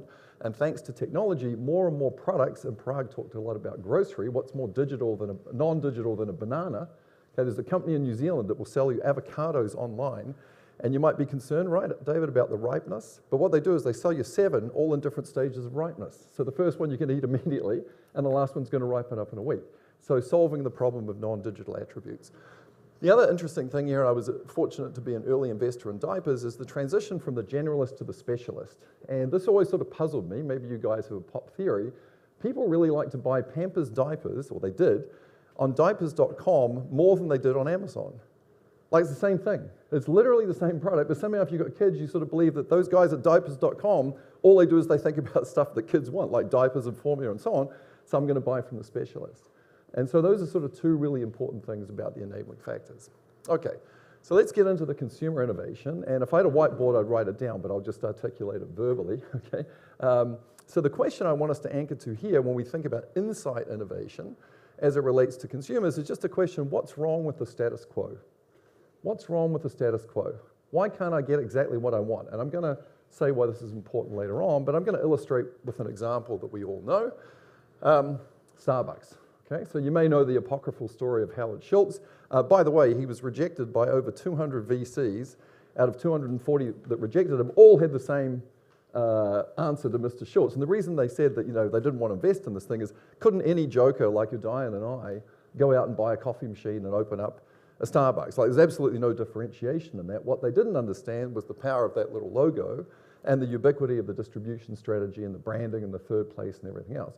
But Schultz's insight, what's wrong with the status quo, came from holidaying in Italy. And he noticed in America, people drink a lot of coffee. In Italy, people drink a lot of coffee. In America, people drink a lot of bad coffee in the home made by you. In Italy, people drink a lot of good coffee out of the home made by Udayan the barista, okay? So what's wrong with the status quo? And that was the genesis of that consumer idea. Now, when we think about retail, the question I want you guys to have in mind, and these things are obviously a little bit permeable, right, is what function or what activity should be done by whom? What function or what activity should be done by whom? Who should own, for example, the customer experience? And the company here, sort of hard to avoid, of course, is Apple. Apple, last time I checked, I think the value of Apple is about the same as the GDP of India. I mean, isn't that mind-blowing? And I'm old enough to remember when I was a student at university using MS-DOS, there was just a few sort of cool people like Laura, using Apple. They were like the artsy types, and the company was almost going bust. But somehow this thing has come back as a behemoth. And one of the greatest things Apple ever did was say, hey, the experience of buying happens in a store.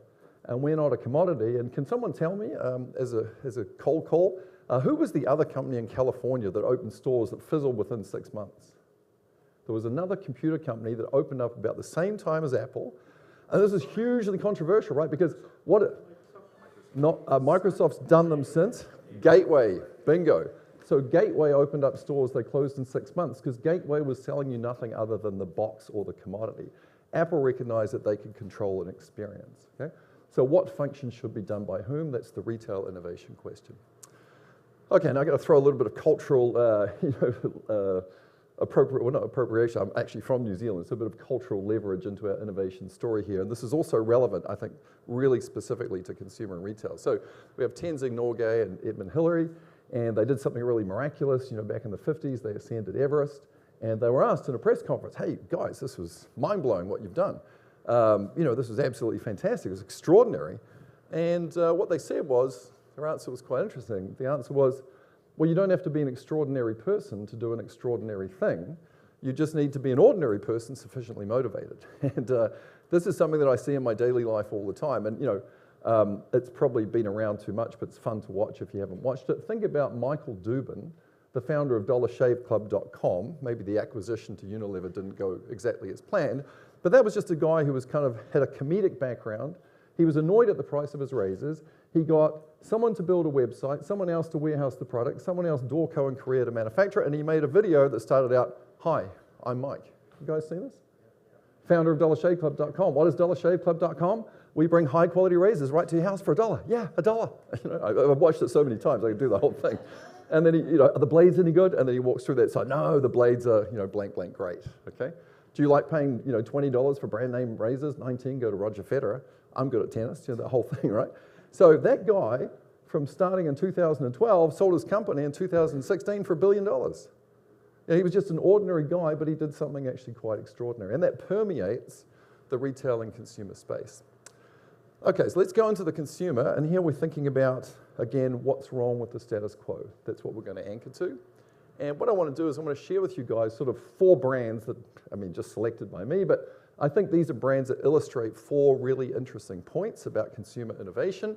And also they're sort of presented in chronological order. So this one here is sort of 2008, 2009. Does anyone know where this company started? Or someone tell me what the company sells? Sells socks, yep. Sells apparel. Hopefully Andy Dunn's not watching. It sounds a bit unkind, but it's kind of like a J. Crew online. It was a men's apparel company, and the first product was a pair of pants, better fitting pants. So what they did is they took sort of knowledge from making pants for ladies, and they lowered the waist, and they put them more elastic. And if you're wearing them, so I would have some sort of checkered thing in the pocket, so you could always see if some guy was wearing bonobos, okay? So we'll get into more of the example later on, but that was 08, 09. Who's heard of Warby Parker? Okay, almost everybody. Right, so this is a company that started in around 2010 by 4 Wharton students in the fashion eyewear category. What about this one here? I know we talked about, Parag told us about pets. Medical scrubs, right? You cannot go to a vet or a doctor or a dental clinic without typically seeing somebody wearing scrubs, okay? And we'll talk about, and then this last one here, Caraway. Cookware, okay, so fantastic. So we got them all covered. So maybe a show of hands. I know we're getting late in the day. Who's bought at least one of these products? Okay, keep your hand up if you bought at least 2.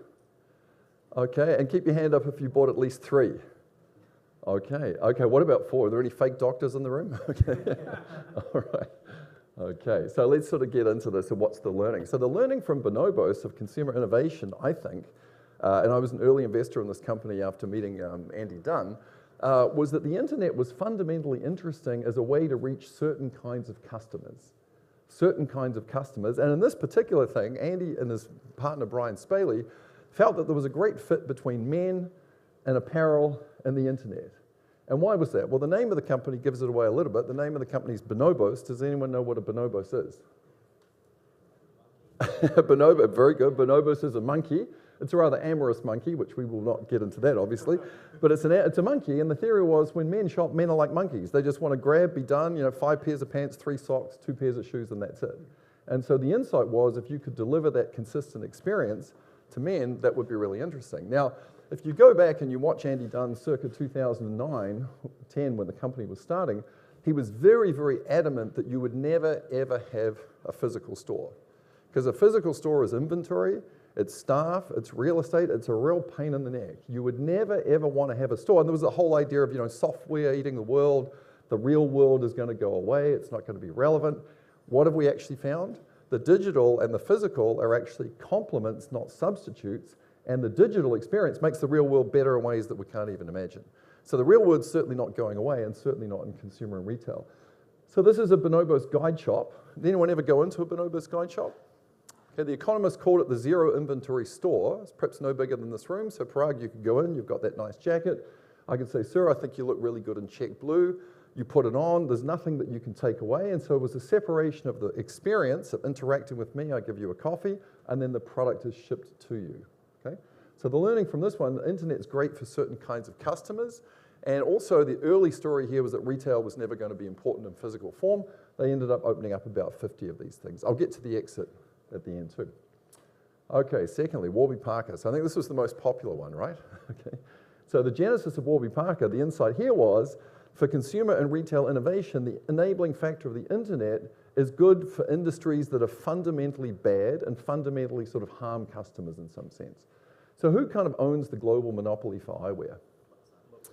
Luxottica, right? So you may not know as a customer when you go into a store on Fifth Avenue into LensCrafters and you pay $300 for a Tiffany sunglass, that was made somewhere probably for 15, and that Luxottica had the license for the Tiffany brand name, and that they also own the LensCrafters, and where you got your insurance done, they kind of owned that too. So it's like a soup to nuts vertical integration that's completely non-transparent to the customer. So, and this is really funny, this goes back to the digital, non-digital attribute story. So I was showing some of my students in my class back in 2010, we're going to get to this one, diapers.com net grosser data of how these e-commerce companies spread their footprint throughout the United States. And so these guys come into my office and they sort of said, hey, we've got this great idea, Professor, we're going to start a company selling stuff online. I'm like, tell me about it, I want to hear. Well, we're going to sell glasses. So, you know, what did I know? That's why I was a professor. I didn't really know anything. I'm thinking, what a stupid idea, you know? Doesn't this product have a tactile, non-digital component? Oh, you would have thought of that. We're going to allow people to ship them to their home in a box, 5 for 5 days for free, and try them on before they buy. So has anyone here in the room done the home try-on program? Okay, there you go. So the insight here was you could take an industry that was sort of structurally unkind and you could make it better. And if you remember the early days of the website, they would show you why their price was 95 and the competition in a bar chart was like 300 because of all the excess margin that they were pulling out of the system. So what this company did is it really taught us about understanding when customers are particularly harmed by the structural characteristics of the industry. And also, interestingly enough here, we also learned a lot about omni-channel. So I'll mention Bonobos again in a moment too. But with Warby Parker, they started out with the website and the home try-on program. So Lewis, if you're a guy who likes to touch and feel the product, which of those two channels do you opt into? Give you a trial, right? So the people who want to touch and feel, they opt into the trial. So then, and just to tell you guys the numbers, about 50% of trials result in conversions. So if Warby Parker sends out 100 boxes, and this number is still roughly true today, they get about 50 people to buy within a 2-month window. That's how they count conversion, okay? So then they sort of had this idea, well, maybe some people want to try more than 5, because you've got some joker, I won't name anyone in the room here, some joker who's ordering like 5 boxes. But every time a box goes back and forwards, that's $15 to Warby Parker, that's $75, and you're selling for $95, that's not good. So they said, well, gee, what if we actually had a physical presence? And they started with that yellow school bus. If you're interested, I could tell you about that. But they started to open up showrooms. And these were showrooms where you could go in and try on as many as you like, and then that they would ship them to your house, right? So now if you've got 3 channels, you've got online, try on, and a showroom that you can go into and touch and feel. If you really want to touch and feel the product, where do you go? You go into the showroom, right? So the people who get left in this middle channel of just you shipping them 5 for free, they're kind of the people who are saying, yeah, I think 5's enough for me. So what we noticed, and we did some research on this, when we opened showrooms in different locations, sort of 3 things happened. First of all, overall demand went up, because now you've got 3 channels instead of 2. Secondly, the number of boxes that you're sending out on the home try-on program, that didn't go up, that actually went down, okay? So the number of orders went down, but the relative number of sales went up because the conversion increased because the people who were choosing the box when they could have gone into a showroom were sort of saying, hey, 5's enough. And then the third thing that was really interesting is the returns went down too because the people have really complex needs. And this is the fun when you get into consumer data with companies that let you dig in. We knew everybody's prescription for their eyewear, and so we could sort of see, well, how bad is someone's eyewear? Oh, this person probably needs to wear glasses all day. Those people were great acquisition in the showroom. Okay, cool. But their costs are huge.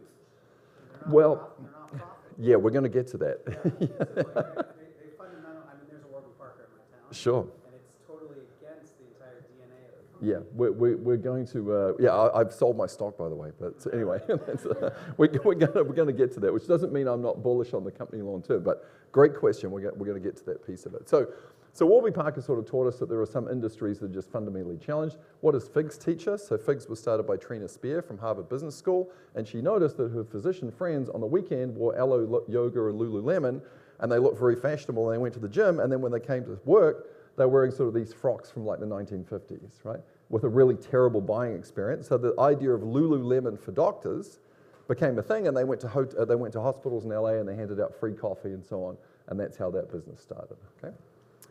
And then finally, Caraway, I think this has actually been now pegged as the fastest growing, I think, direct-to-consumer first brand of all time. And the insight here was you take a pretty staid, boring category like home goods and you say, hey, there's kind of three things wrong with it. You know, the high-end stuff's really overpriced. The companies that sell that stuff have absolutely no digital DNA at all. Oh, and by the way, the product's not particularly good for you. It's got Teflon and stuff that lasts for a long time. And that led Jordan, the founder, to start Caraway. Okay, so that's sort of a little bit of a story of consumer innovation. I'm going to come back to the other piece later on, but hopefully the four bits that we got here is an insight about a fit between a channel and a certain customer, an insight about customers kind of, if you will, being done over by the man for structural reasons. Then we have an insight about, you know, a product category that's just fundamentally boring as a product and also as a buying experience. And then lastly, we have sort of a product that's not terrible, but it's a bit overpriced. The purveyors of that product have no digital DNA, and also the product has some level of toxicity to it. Okay, so now let's get into retail innovation. And with retail innovation, what I want to do here is I want us to think about fundamentally the platforms and sort of who does what where. Okay, so consumer innovation, you're saying what's wrong with the status quo, and with retail innovation, you're thinking, you know, what activity should be done by whom and where should it be done. Okay, so what I'm showing you guys here is a paper that I published a few years ago with Tony and Santiago, and it was called How to Win in an Omni-Channel World. Okay, and the idea was like very simple. This actually comes from a classic book written by some professors at Kellogg. And in the old days, the only part of the matrix was sort of number one, okay? So there were two functions that retailers fundamentally have to do. First of all, they have to deliver you information. I have to say to Parag, hey, I think you look really good in blue. Yeah, try the check. You know, there's an exchange of information. This is the brand that you should buy. This is how much it costs. So information exchange. And then somehow, I also have to get the product in your hand. And back in the old days, the information exchange and the process of fulfillment both happened in a physical place called a what? Very good. I was just checking to see if you guys, you know, I know it's getting to the end of the, called a store. And so for the last, you know, millennia, what people do is they go into a dedicated physical space, it's called a store, and there's an exchange of information, and there's also a fulfillment of product. And then what happened is the internet got pretty interesting. We then sort of went down, I'm going to focus on 1 to 4. So then the jackets.com comes along, and what Parag does now is he goes to jackets.com and he reads reviews and he looks at pictures and he sort of tries stuff out. Maybe he's got an avatar and so on. So all the information exchange is happening online. And then what he does is he just orders it and they send it to his home. Okay, so the world sort of evolved from 1 to 4. But then things got sort of really interesting. As Parag just showed us last time, there's something called the information getting delivered online, and then you coming along to pick the thing up. You know, the BOPs, the buy online, pick up in store. And I think it's a fascinating problem for grocery because in general goods, there was a really interesting effect. So my colleagues, Tony and Santiago, wrote a paper on BOPs using Crate and Barrel, okay? And this is a few years ago. The CEO of Crate and Barrel was like really frustrated that crateandbarrel.com kind of sucked. You know, the sales are slow, it was just like nothing really happening. So the CEO said, you know, if we offer this sort of buy online, pick up in store thing, you know, we should be able to sell more stuff through crateandbarrel.com. People will see that the product's in stock, and I'm going to come back to that point too. They'll see the product's in stock and what the price is, and like sales at crateandbarrel.com are going to go up. So they run these experiments in these stores in North America and Canada, and what do they find? After they offer price and inventory information online, sales at crateandbarrel.com go down. But sales in the store and baskets go up because the customer sees, oh, this dining chair, oh, it's in stock, and I need 4, but you know what? Most of the stuff they sell is kind of tactile. I better go in and check on it. And when you're in there looking at the chairs, of course, now you're not going to buy them online. You're going to buy them in the store. And then what else do you do? You buy other stuff. So there's this very counterintuitive thing that the BOPs actually stimulated the on-plan buying. Now, what's interesting about what Parag showed us, when the delivery pickup is in a box outside the store, that sort of mitigates against that, right? So again, there's a fundamental thing in retail. How do you delineate between things that people plan to buy and basket build them when they get there? Okay, and then the final piece was the Warby Parker story, online retail plus showrooms. So now what you do is you go into a cool thing like the Bonobos Guide Shop where there's no product that you can take away, but you have a great sort of information exchange with the salesperson, and then the product is delivered to your home or office. Oh, and by the way, just question for you guys. If I'm Warby Parker, and I'm going to get back to them, David, and I have the option to nudge you to get your glasses delivered to home versus the office, where do I want to send that box of 5? The office, right? Because there's going to be more social exposure. And what's really interesting, we never wrote a paper on this, but you could kind of see it in the data. Even though the conversion rate was only 50%, you might say, well, did you waste $15 sending product out to people who ultimately didn't convert? Well, actually, you didn't, because especially if you went to the office, those people who didn't convert, they still showed other people the product, and they tried them on, and so there was actually an economic benefit from that sampling process. So sort of hold that thought as well. And then one other thing I'll say about Bonobos is really fascinating. So this was actually based on listening to someone else speak in a class years ago, and here was the idea. So imagine that Lewis and I have an online exchange, okay? And I send Lewis an email, and it comes in, it's like, David at IdeaFace, he's like, who is this guy? Just deletes it, okay? And then I call Lewis up, and I'll do it in my friend's voice, who said it. Well, I won't do the voice, but I'll say what he said. And then Lewis hears my Long Island, New Jersey accent, or whatever it is. He's like, oh, okay, now there's a bit more emotional connectivity between Lewis and I. And then Lewis and I happen to meet at a conference in New Jersey, and we have a coffee, and we chit-chat, and now the bonding that we've kind of experienced has sort of gone up to here. So what happens the next time Lewis and I exchange an email or a text? It doesn't drop all the way down, it stays elevated. So I was sitting in the back, I was like, that's really interesting. I wonder if that works in retail, in commerce. This is the idea of supercharging. So we got this data from Bonobos, and we did matched pairs of guys like Lewis and Parag, both shop at exactly the same rate. You buy the same stuff, you show up at the website at the same cadence, your AOV is the same, but for whatever reason, Lewis goes into a guide shop, even if it only happens once. Thereafter, in the future, his CLV, customer lifetime value, becomes higher. He shops at a faster cadence, he's got a higher AOV, he buys a broader amount of the Bonobos assortment, even if he's doing it online. And critically for e-commerce, what's the bugbear for e-commerce retail? If you're selling apparel, what's like the thing that drives you nuts? The return rate. Okay, so this is really cool. So I don't have a chart, so I'm just going to do a little axis. Okay, so if the x-axis here is the dollar value of a product, and the y-axis is the return rate, you can imagine that the thing goes up like this. Like your socks don't really fit, yeah, whatever, you just suck it up, right? But that shirt doesn't fit, you might return it. If it's a suit, yeah, you're going to return it. So what we found was really interesting. The return rate increases in apparel with the order value, but if you're a guy who's gone into a Bonobos guide shop, there's a little scissor effect where your return rate goes down, not parallel, it goes down even more for stuff that's really expensive. Isn't that fascinating? So we called that sort of customer supercharging, and that's why we think physical presence of some sort in almost all kinds of retail is absolutely critical. Yeah, so basically, if you have a diagram like this, Udayan, so x-axis is the dollar value of what you're buying from Bonobos, so like $10 pair of socks, $50 t-shirt, $100 shirt, $400 suit. The chance that you return basically increases as a straight line. So maybe it's 30% return rate for suits and 10% return rate for socks, and that's the average. But if you have a guy like Lewis who goes into a Bonobos guide shop and then he's buying stuff online, his return rate becomes lower than it was before, but what's really interesting, it opens up like a scissor, meaning that maybe his return rate on socks went down from 10 to 8, but his return rate on the suit went down from 35 to 17. So you're less likely to return the stuff that's really expensive, and the term that we coined for this was customer supercharging. Yeah.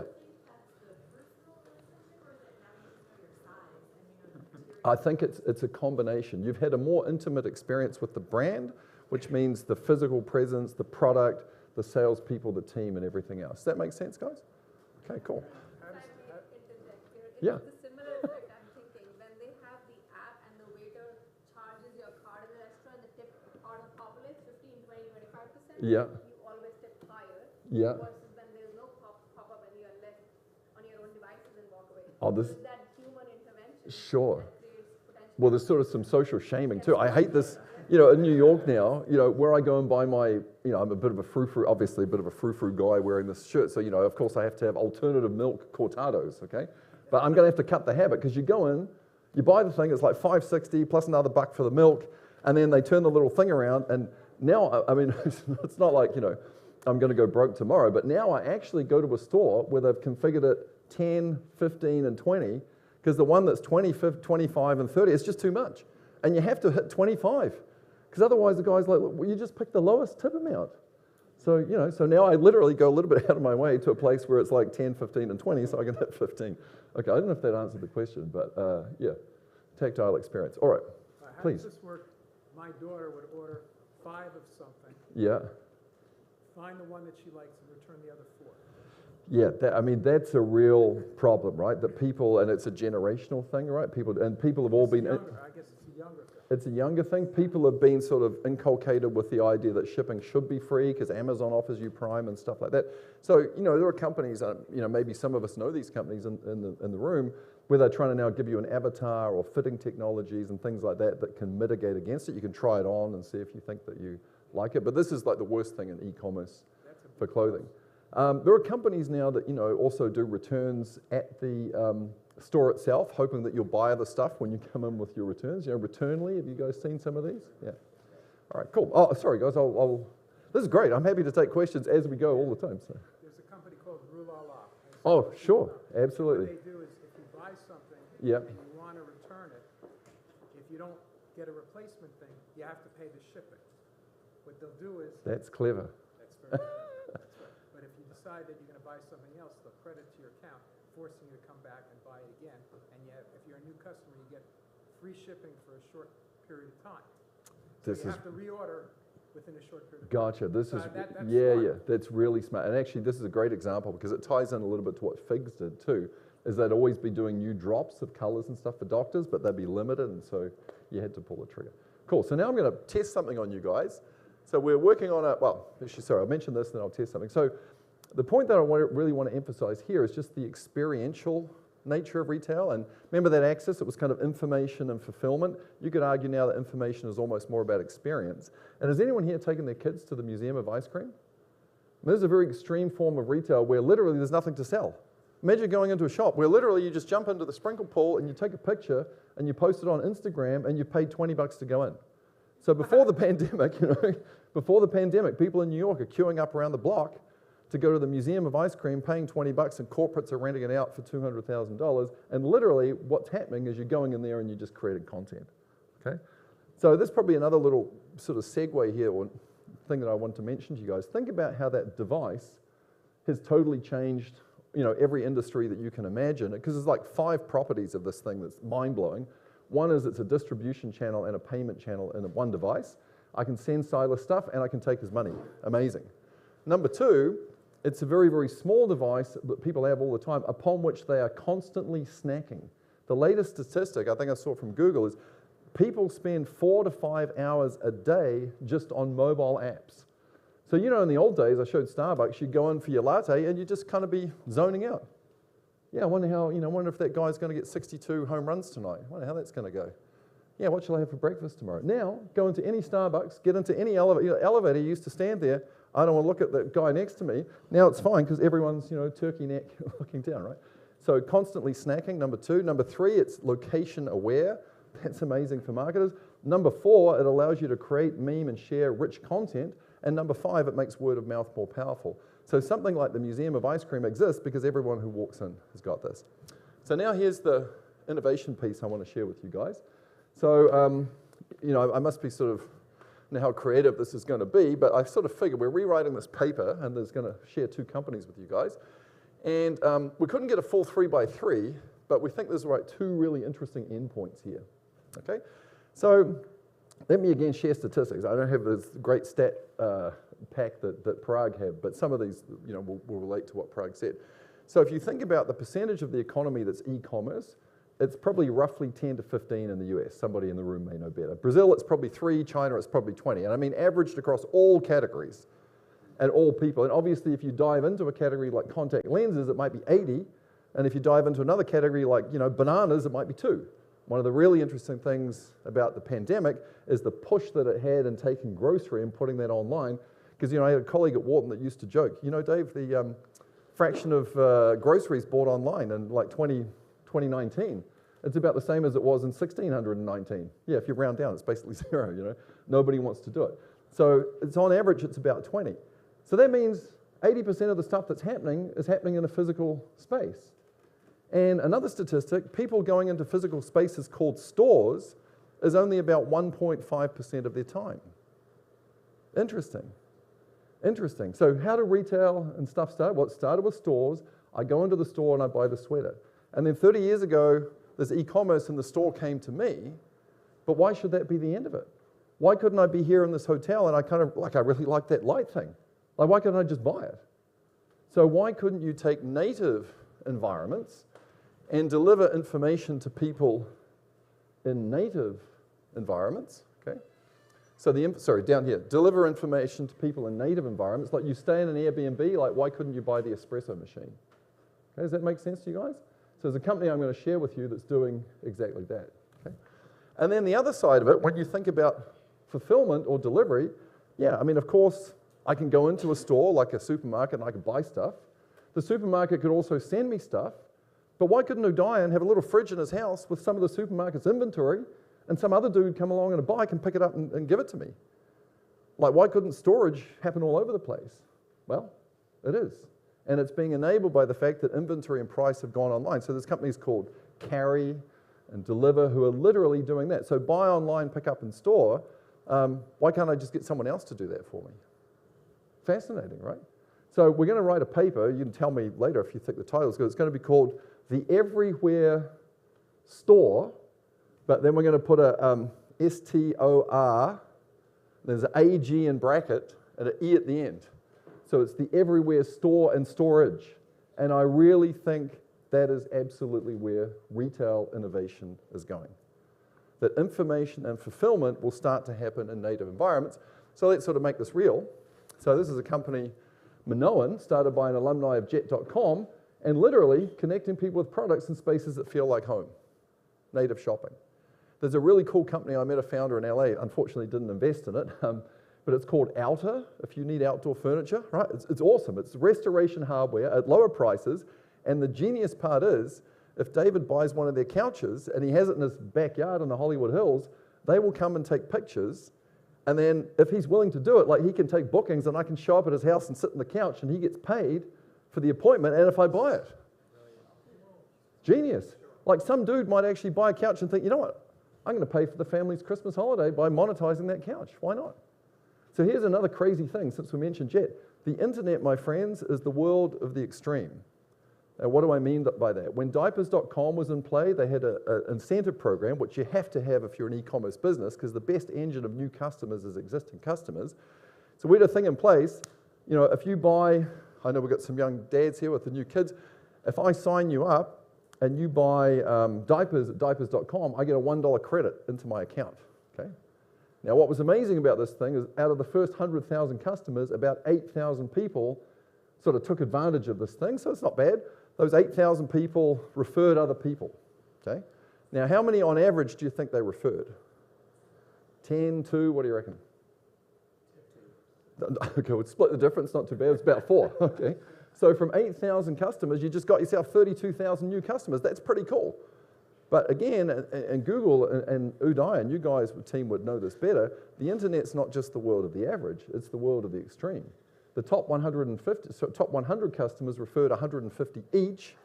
That's 15,000. So when Mark Law launched Jet.com, the biggest problem he had is he had no customers. So in 2015, his second go-round after selling diapers to Amazon in 2011 for $550 million was Jet.com. So what did he do? He put out in the space there, hey, you sign up 5 people, free shipping for a year. You do 10, Lewis, free shipping for 2 years. You're the most, you sign up the most people for me, here's what I'm going to give you. Now, I don't know if we should suggest this, but I'm going to give you 100,000 shares of stock in my company, Jet.com. Well, the internet's the world of the extreme. Some guy and his wife actually did this. If you Google him, his name is Eric Martin. You'll find a really nice picture of Eric and his wife smiling, wearing Jet.com t-shirts, and a little baby, because when the acquisition happened, that guy made $20 million US.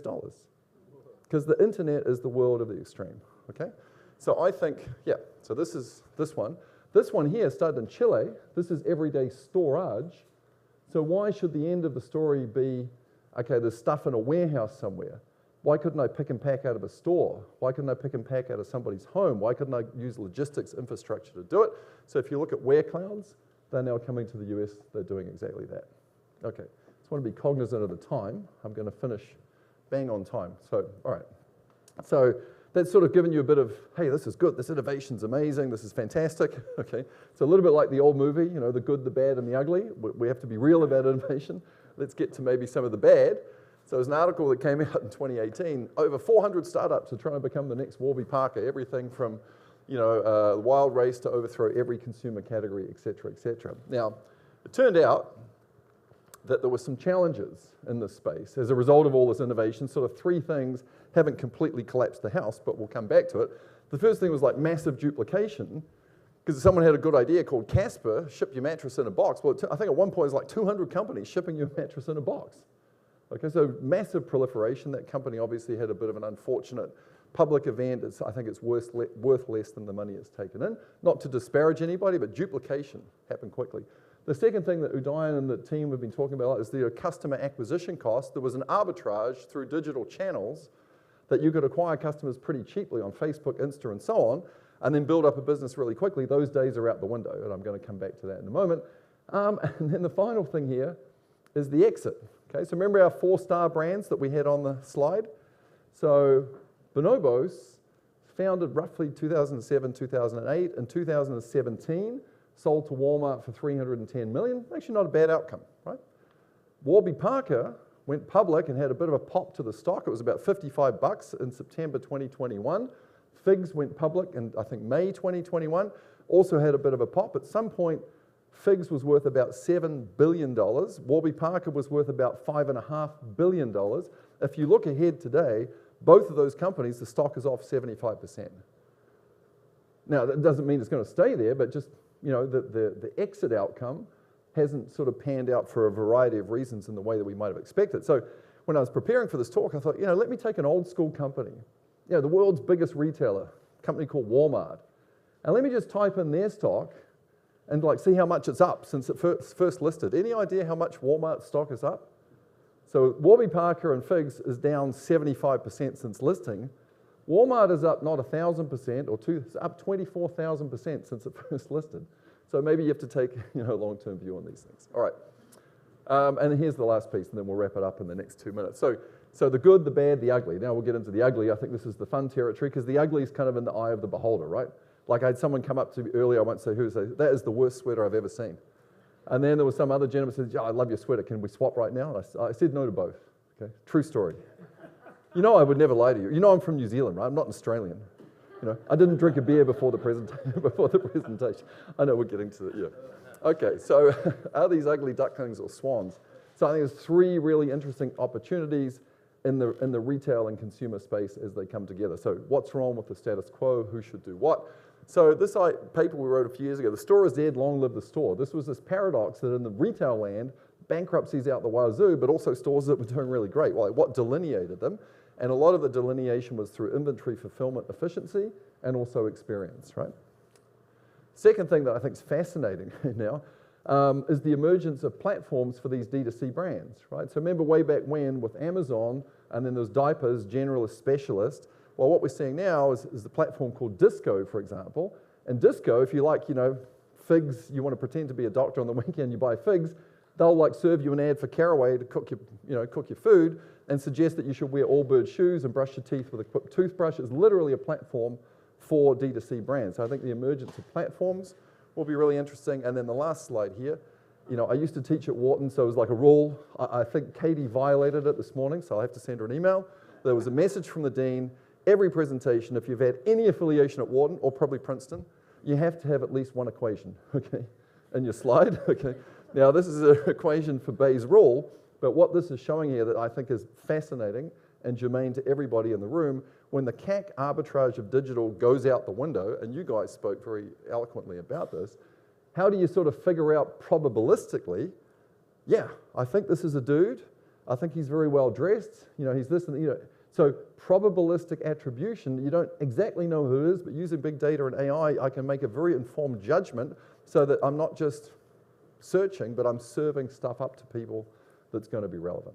Okay, so I think those are the three kind of interesting things here. If you want to put them in a framework, the 3 Ps, so sort of where do we place product and experience? How do we grow interesting platforms? And finally, probabilistic attribution. And I think I took my 5 minutes back, and that's the end of the story. So thanks so much. Thank you.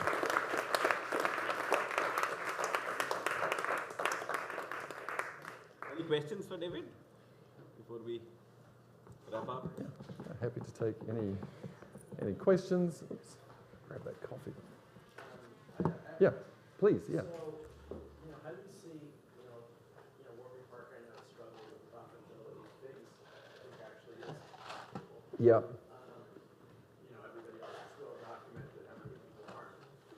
How do you see the intersection of profitability, for people who aren't accessing big capital markets? Yeah. The challenge of digital growth versus profitability. Yeah, I think is a great question. So what I'll say here is, and as a consumer investor, there are a couple others in the room, like capital efficiency, EBITDA, unit economics, they're now sort of king. And I think the realization, so you may have read this, it was actually written by a friend of mine that I used to bring into class. So in 2013, Aileen Lee wrote a very popular article on TechCrunch. She was leaving Kleiner Perkins as the youngest ever female partner at a very prestigious firm and starting her own firm called Cowboy Ventures. And she wrote an article, it's called Welcome to the Unicorn Club, Looking for the $1 billion Startup. And what people forget is that was based on technology and life sciences companies. It wasn't necessarily meant to be prescriptive, but I saw it as a teacher, that everybody in your class think, oh, I want to start a unicorn. I'm going to sell like socks online, Everybody doing everything sort of aspired to these huge outcomes. And then at that time too, a lot of the venture capitalists that were participating and funding these companies sort of funded them through the alphabet like a tech company, A, B, C, D, E, whereas I'll give you a company with an amazing outcome for investors and the founder. There's a company called Native that makes natural deodorant. This guy had this insight, the natural category is like minuscule. Let me make this thing called Native and sell it direct online. He raised about $1.5 million. He got to 20 million in sales and he sold it to P&G because P&G had no idea. I talked to the lady who ran their venture team. She said they spent like 150 million bucks they blew trying to attack that category themselves because they don't really understand bottom-up innovation. So they bought that guy for 100 million. If you'd put 500K into that company, think about the IRR on the 2-year turnaround. So I think the space now is becoming much more about discipline and sort of realistic expectations about how big these companies can go if they're really consumer companies. And the ones that we looked at, I would say, Where Clouds and Manoa, they could potentially be huge, right? But everything else has a product with a cost basis. Yeah, great question. Yeah, please.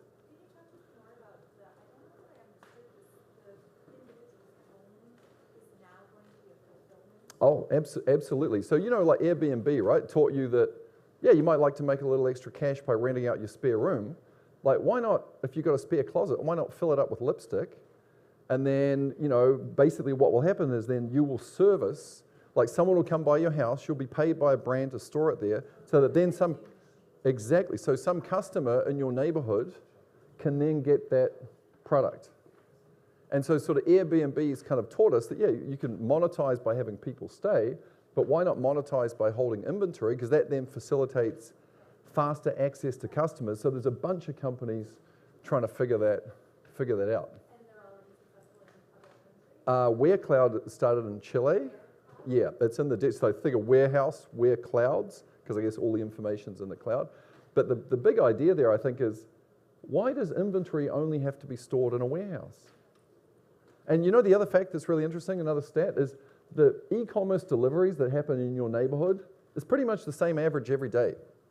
Like where I live in sort of Tribeca, Soho, there's probably maybe there's 1,000 packages going on Monday, maybe there's 980 on Tuesday. I mean, there's almost no variation at the level of a local area. I mean, of course, different people buying stuff, but if you have distributed vehicles picking things up, then this can easily be accomplished through technology. Yeah. David, that was a fascinating presentation. Thank you. I had a question about Shopify. Yes. I think in the last 2 years, about five or six companies went public. Yeah. That were built purely on Shopify. I think Fix is one of them. Allbirds is another one. Names I don't remember. I'm curious. Do you see that as a continuing trend where companies will get to big enough scale on a third-party platform? Yeah. Direct to consumer, and then is there a certain point where their scale up is so big where they're going to come to the platform and try to make themselves Yeah, so I think it's a great question. So the question is, you know, are companies going to get sick of Shopify? It can only take you so far. So I think that obviously Shopify you can do amazing things on it. And I think it's a little bit of a pushback against, you know, since we mentioned bonobos, back in the day, they actually opened a technology arm in Palo Alto, and then they had to close it pretty quickly because they were not really a tech company. So I think companies got burned by trying to build out their own tech stack when there's actually other companies who are specialists. Like, why would I build my own tech team just to, you know, give a plug to Udayan when the things that Udayan does, he's going to do way better than I could possibly do as a brand. But, you know, there may be a point at which you have some proprietary secret sauce. So we've invested in one company that's in the services space. They're developing their own tech because they see it as a moat. But generally, I think you can get pretty big just on third party. Thank you so much. Sure, you're welcome.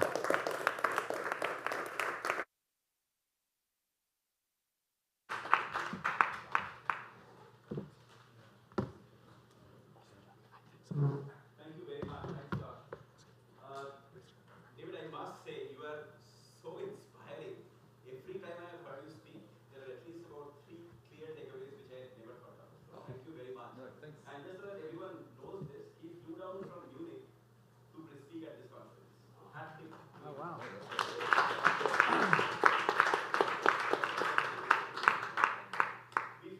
We feel really, really blessed to really build this XSQL experience community. And had it not been for folks like David, honestly speaking, I don't think we would be here at this point in time, celebrating our 9th XSQL experience. So I really wanted to thank all of you for making this a very special experience as such.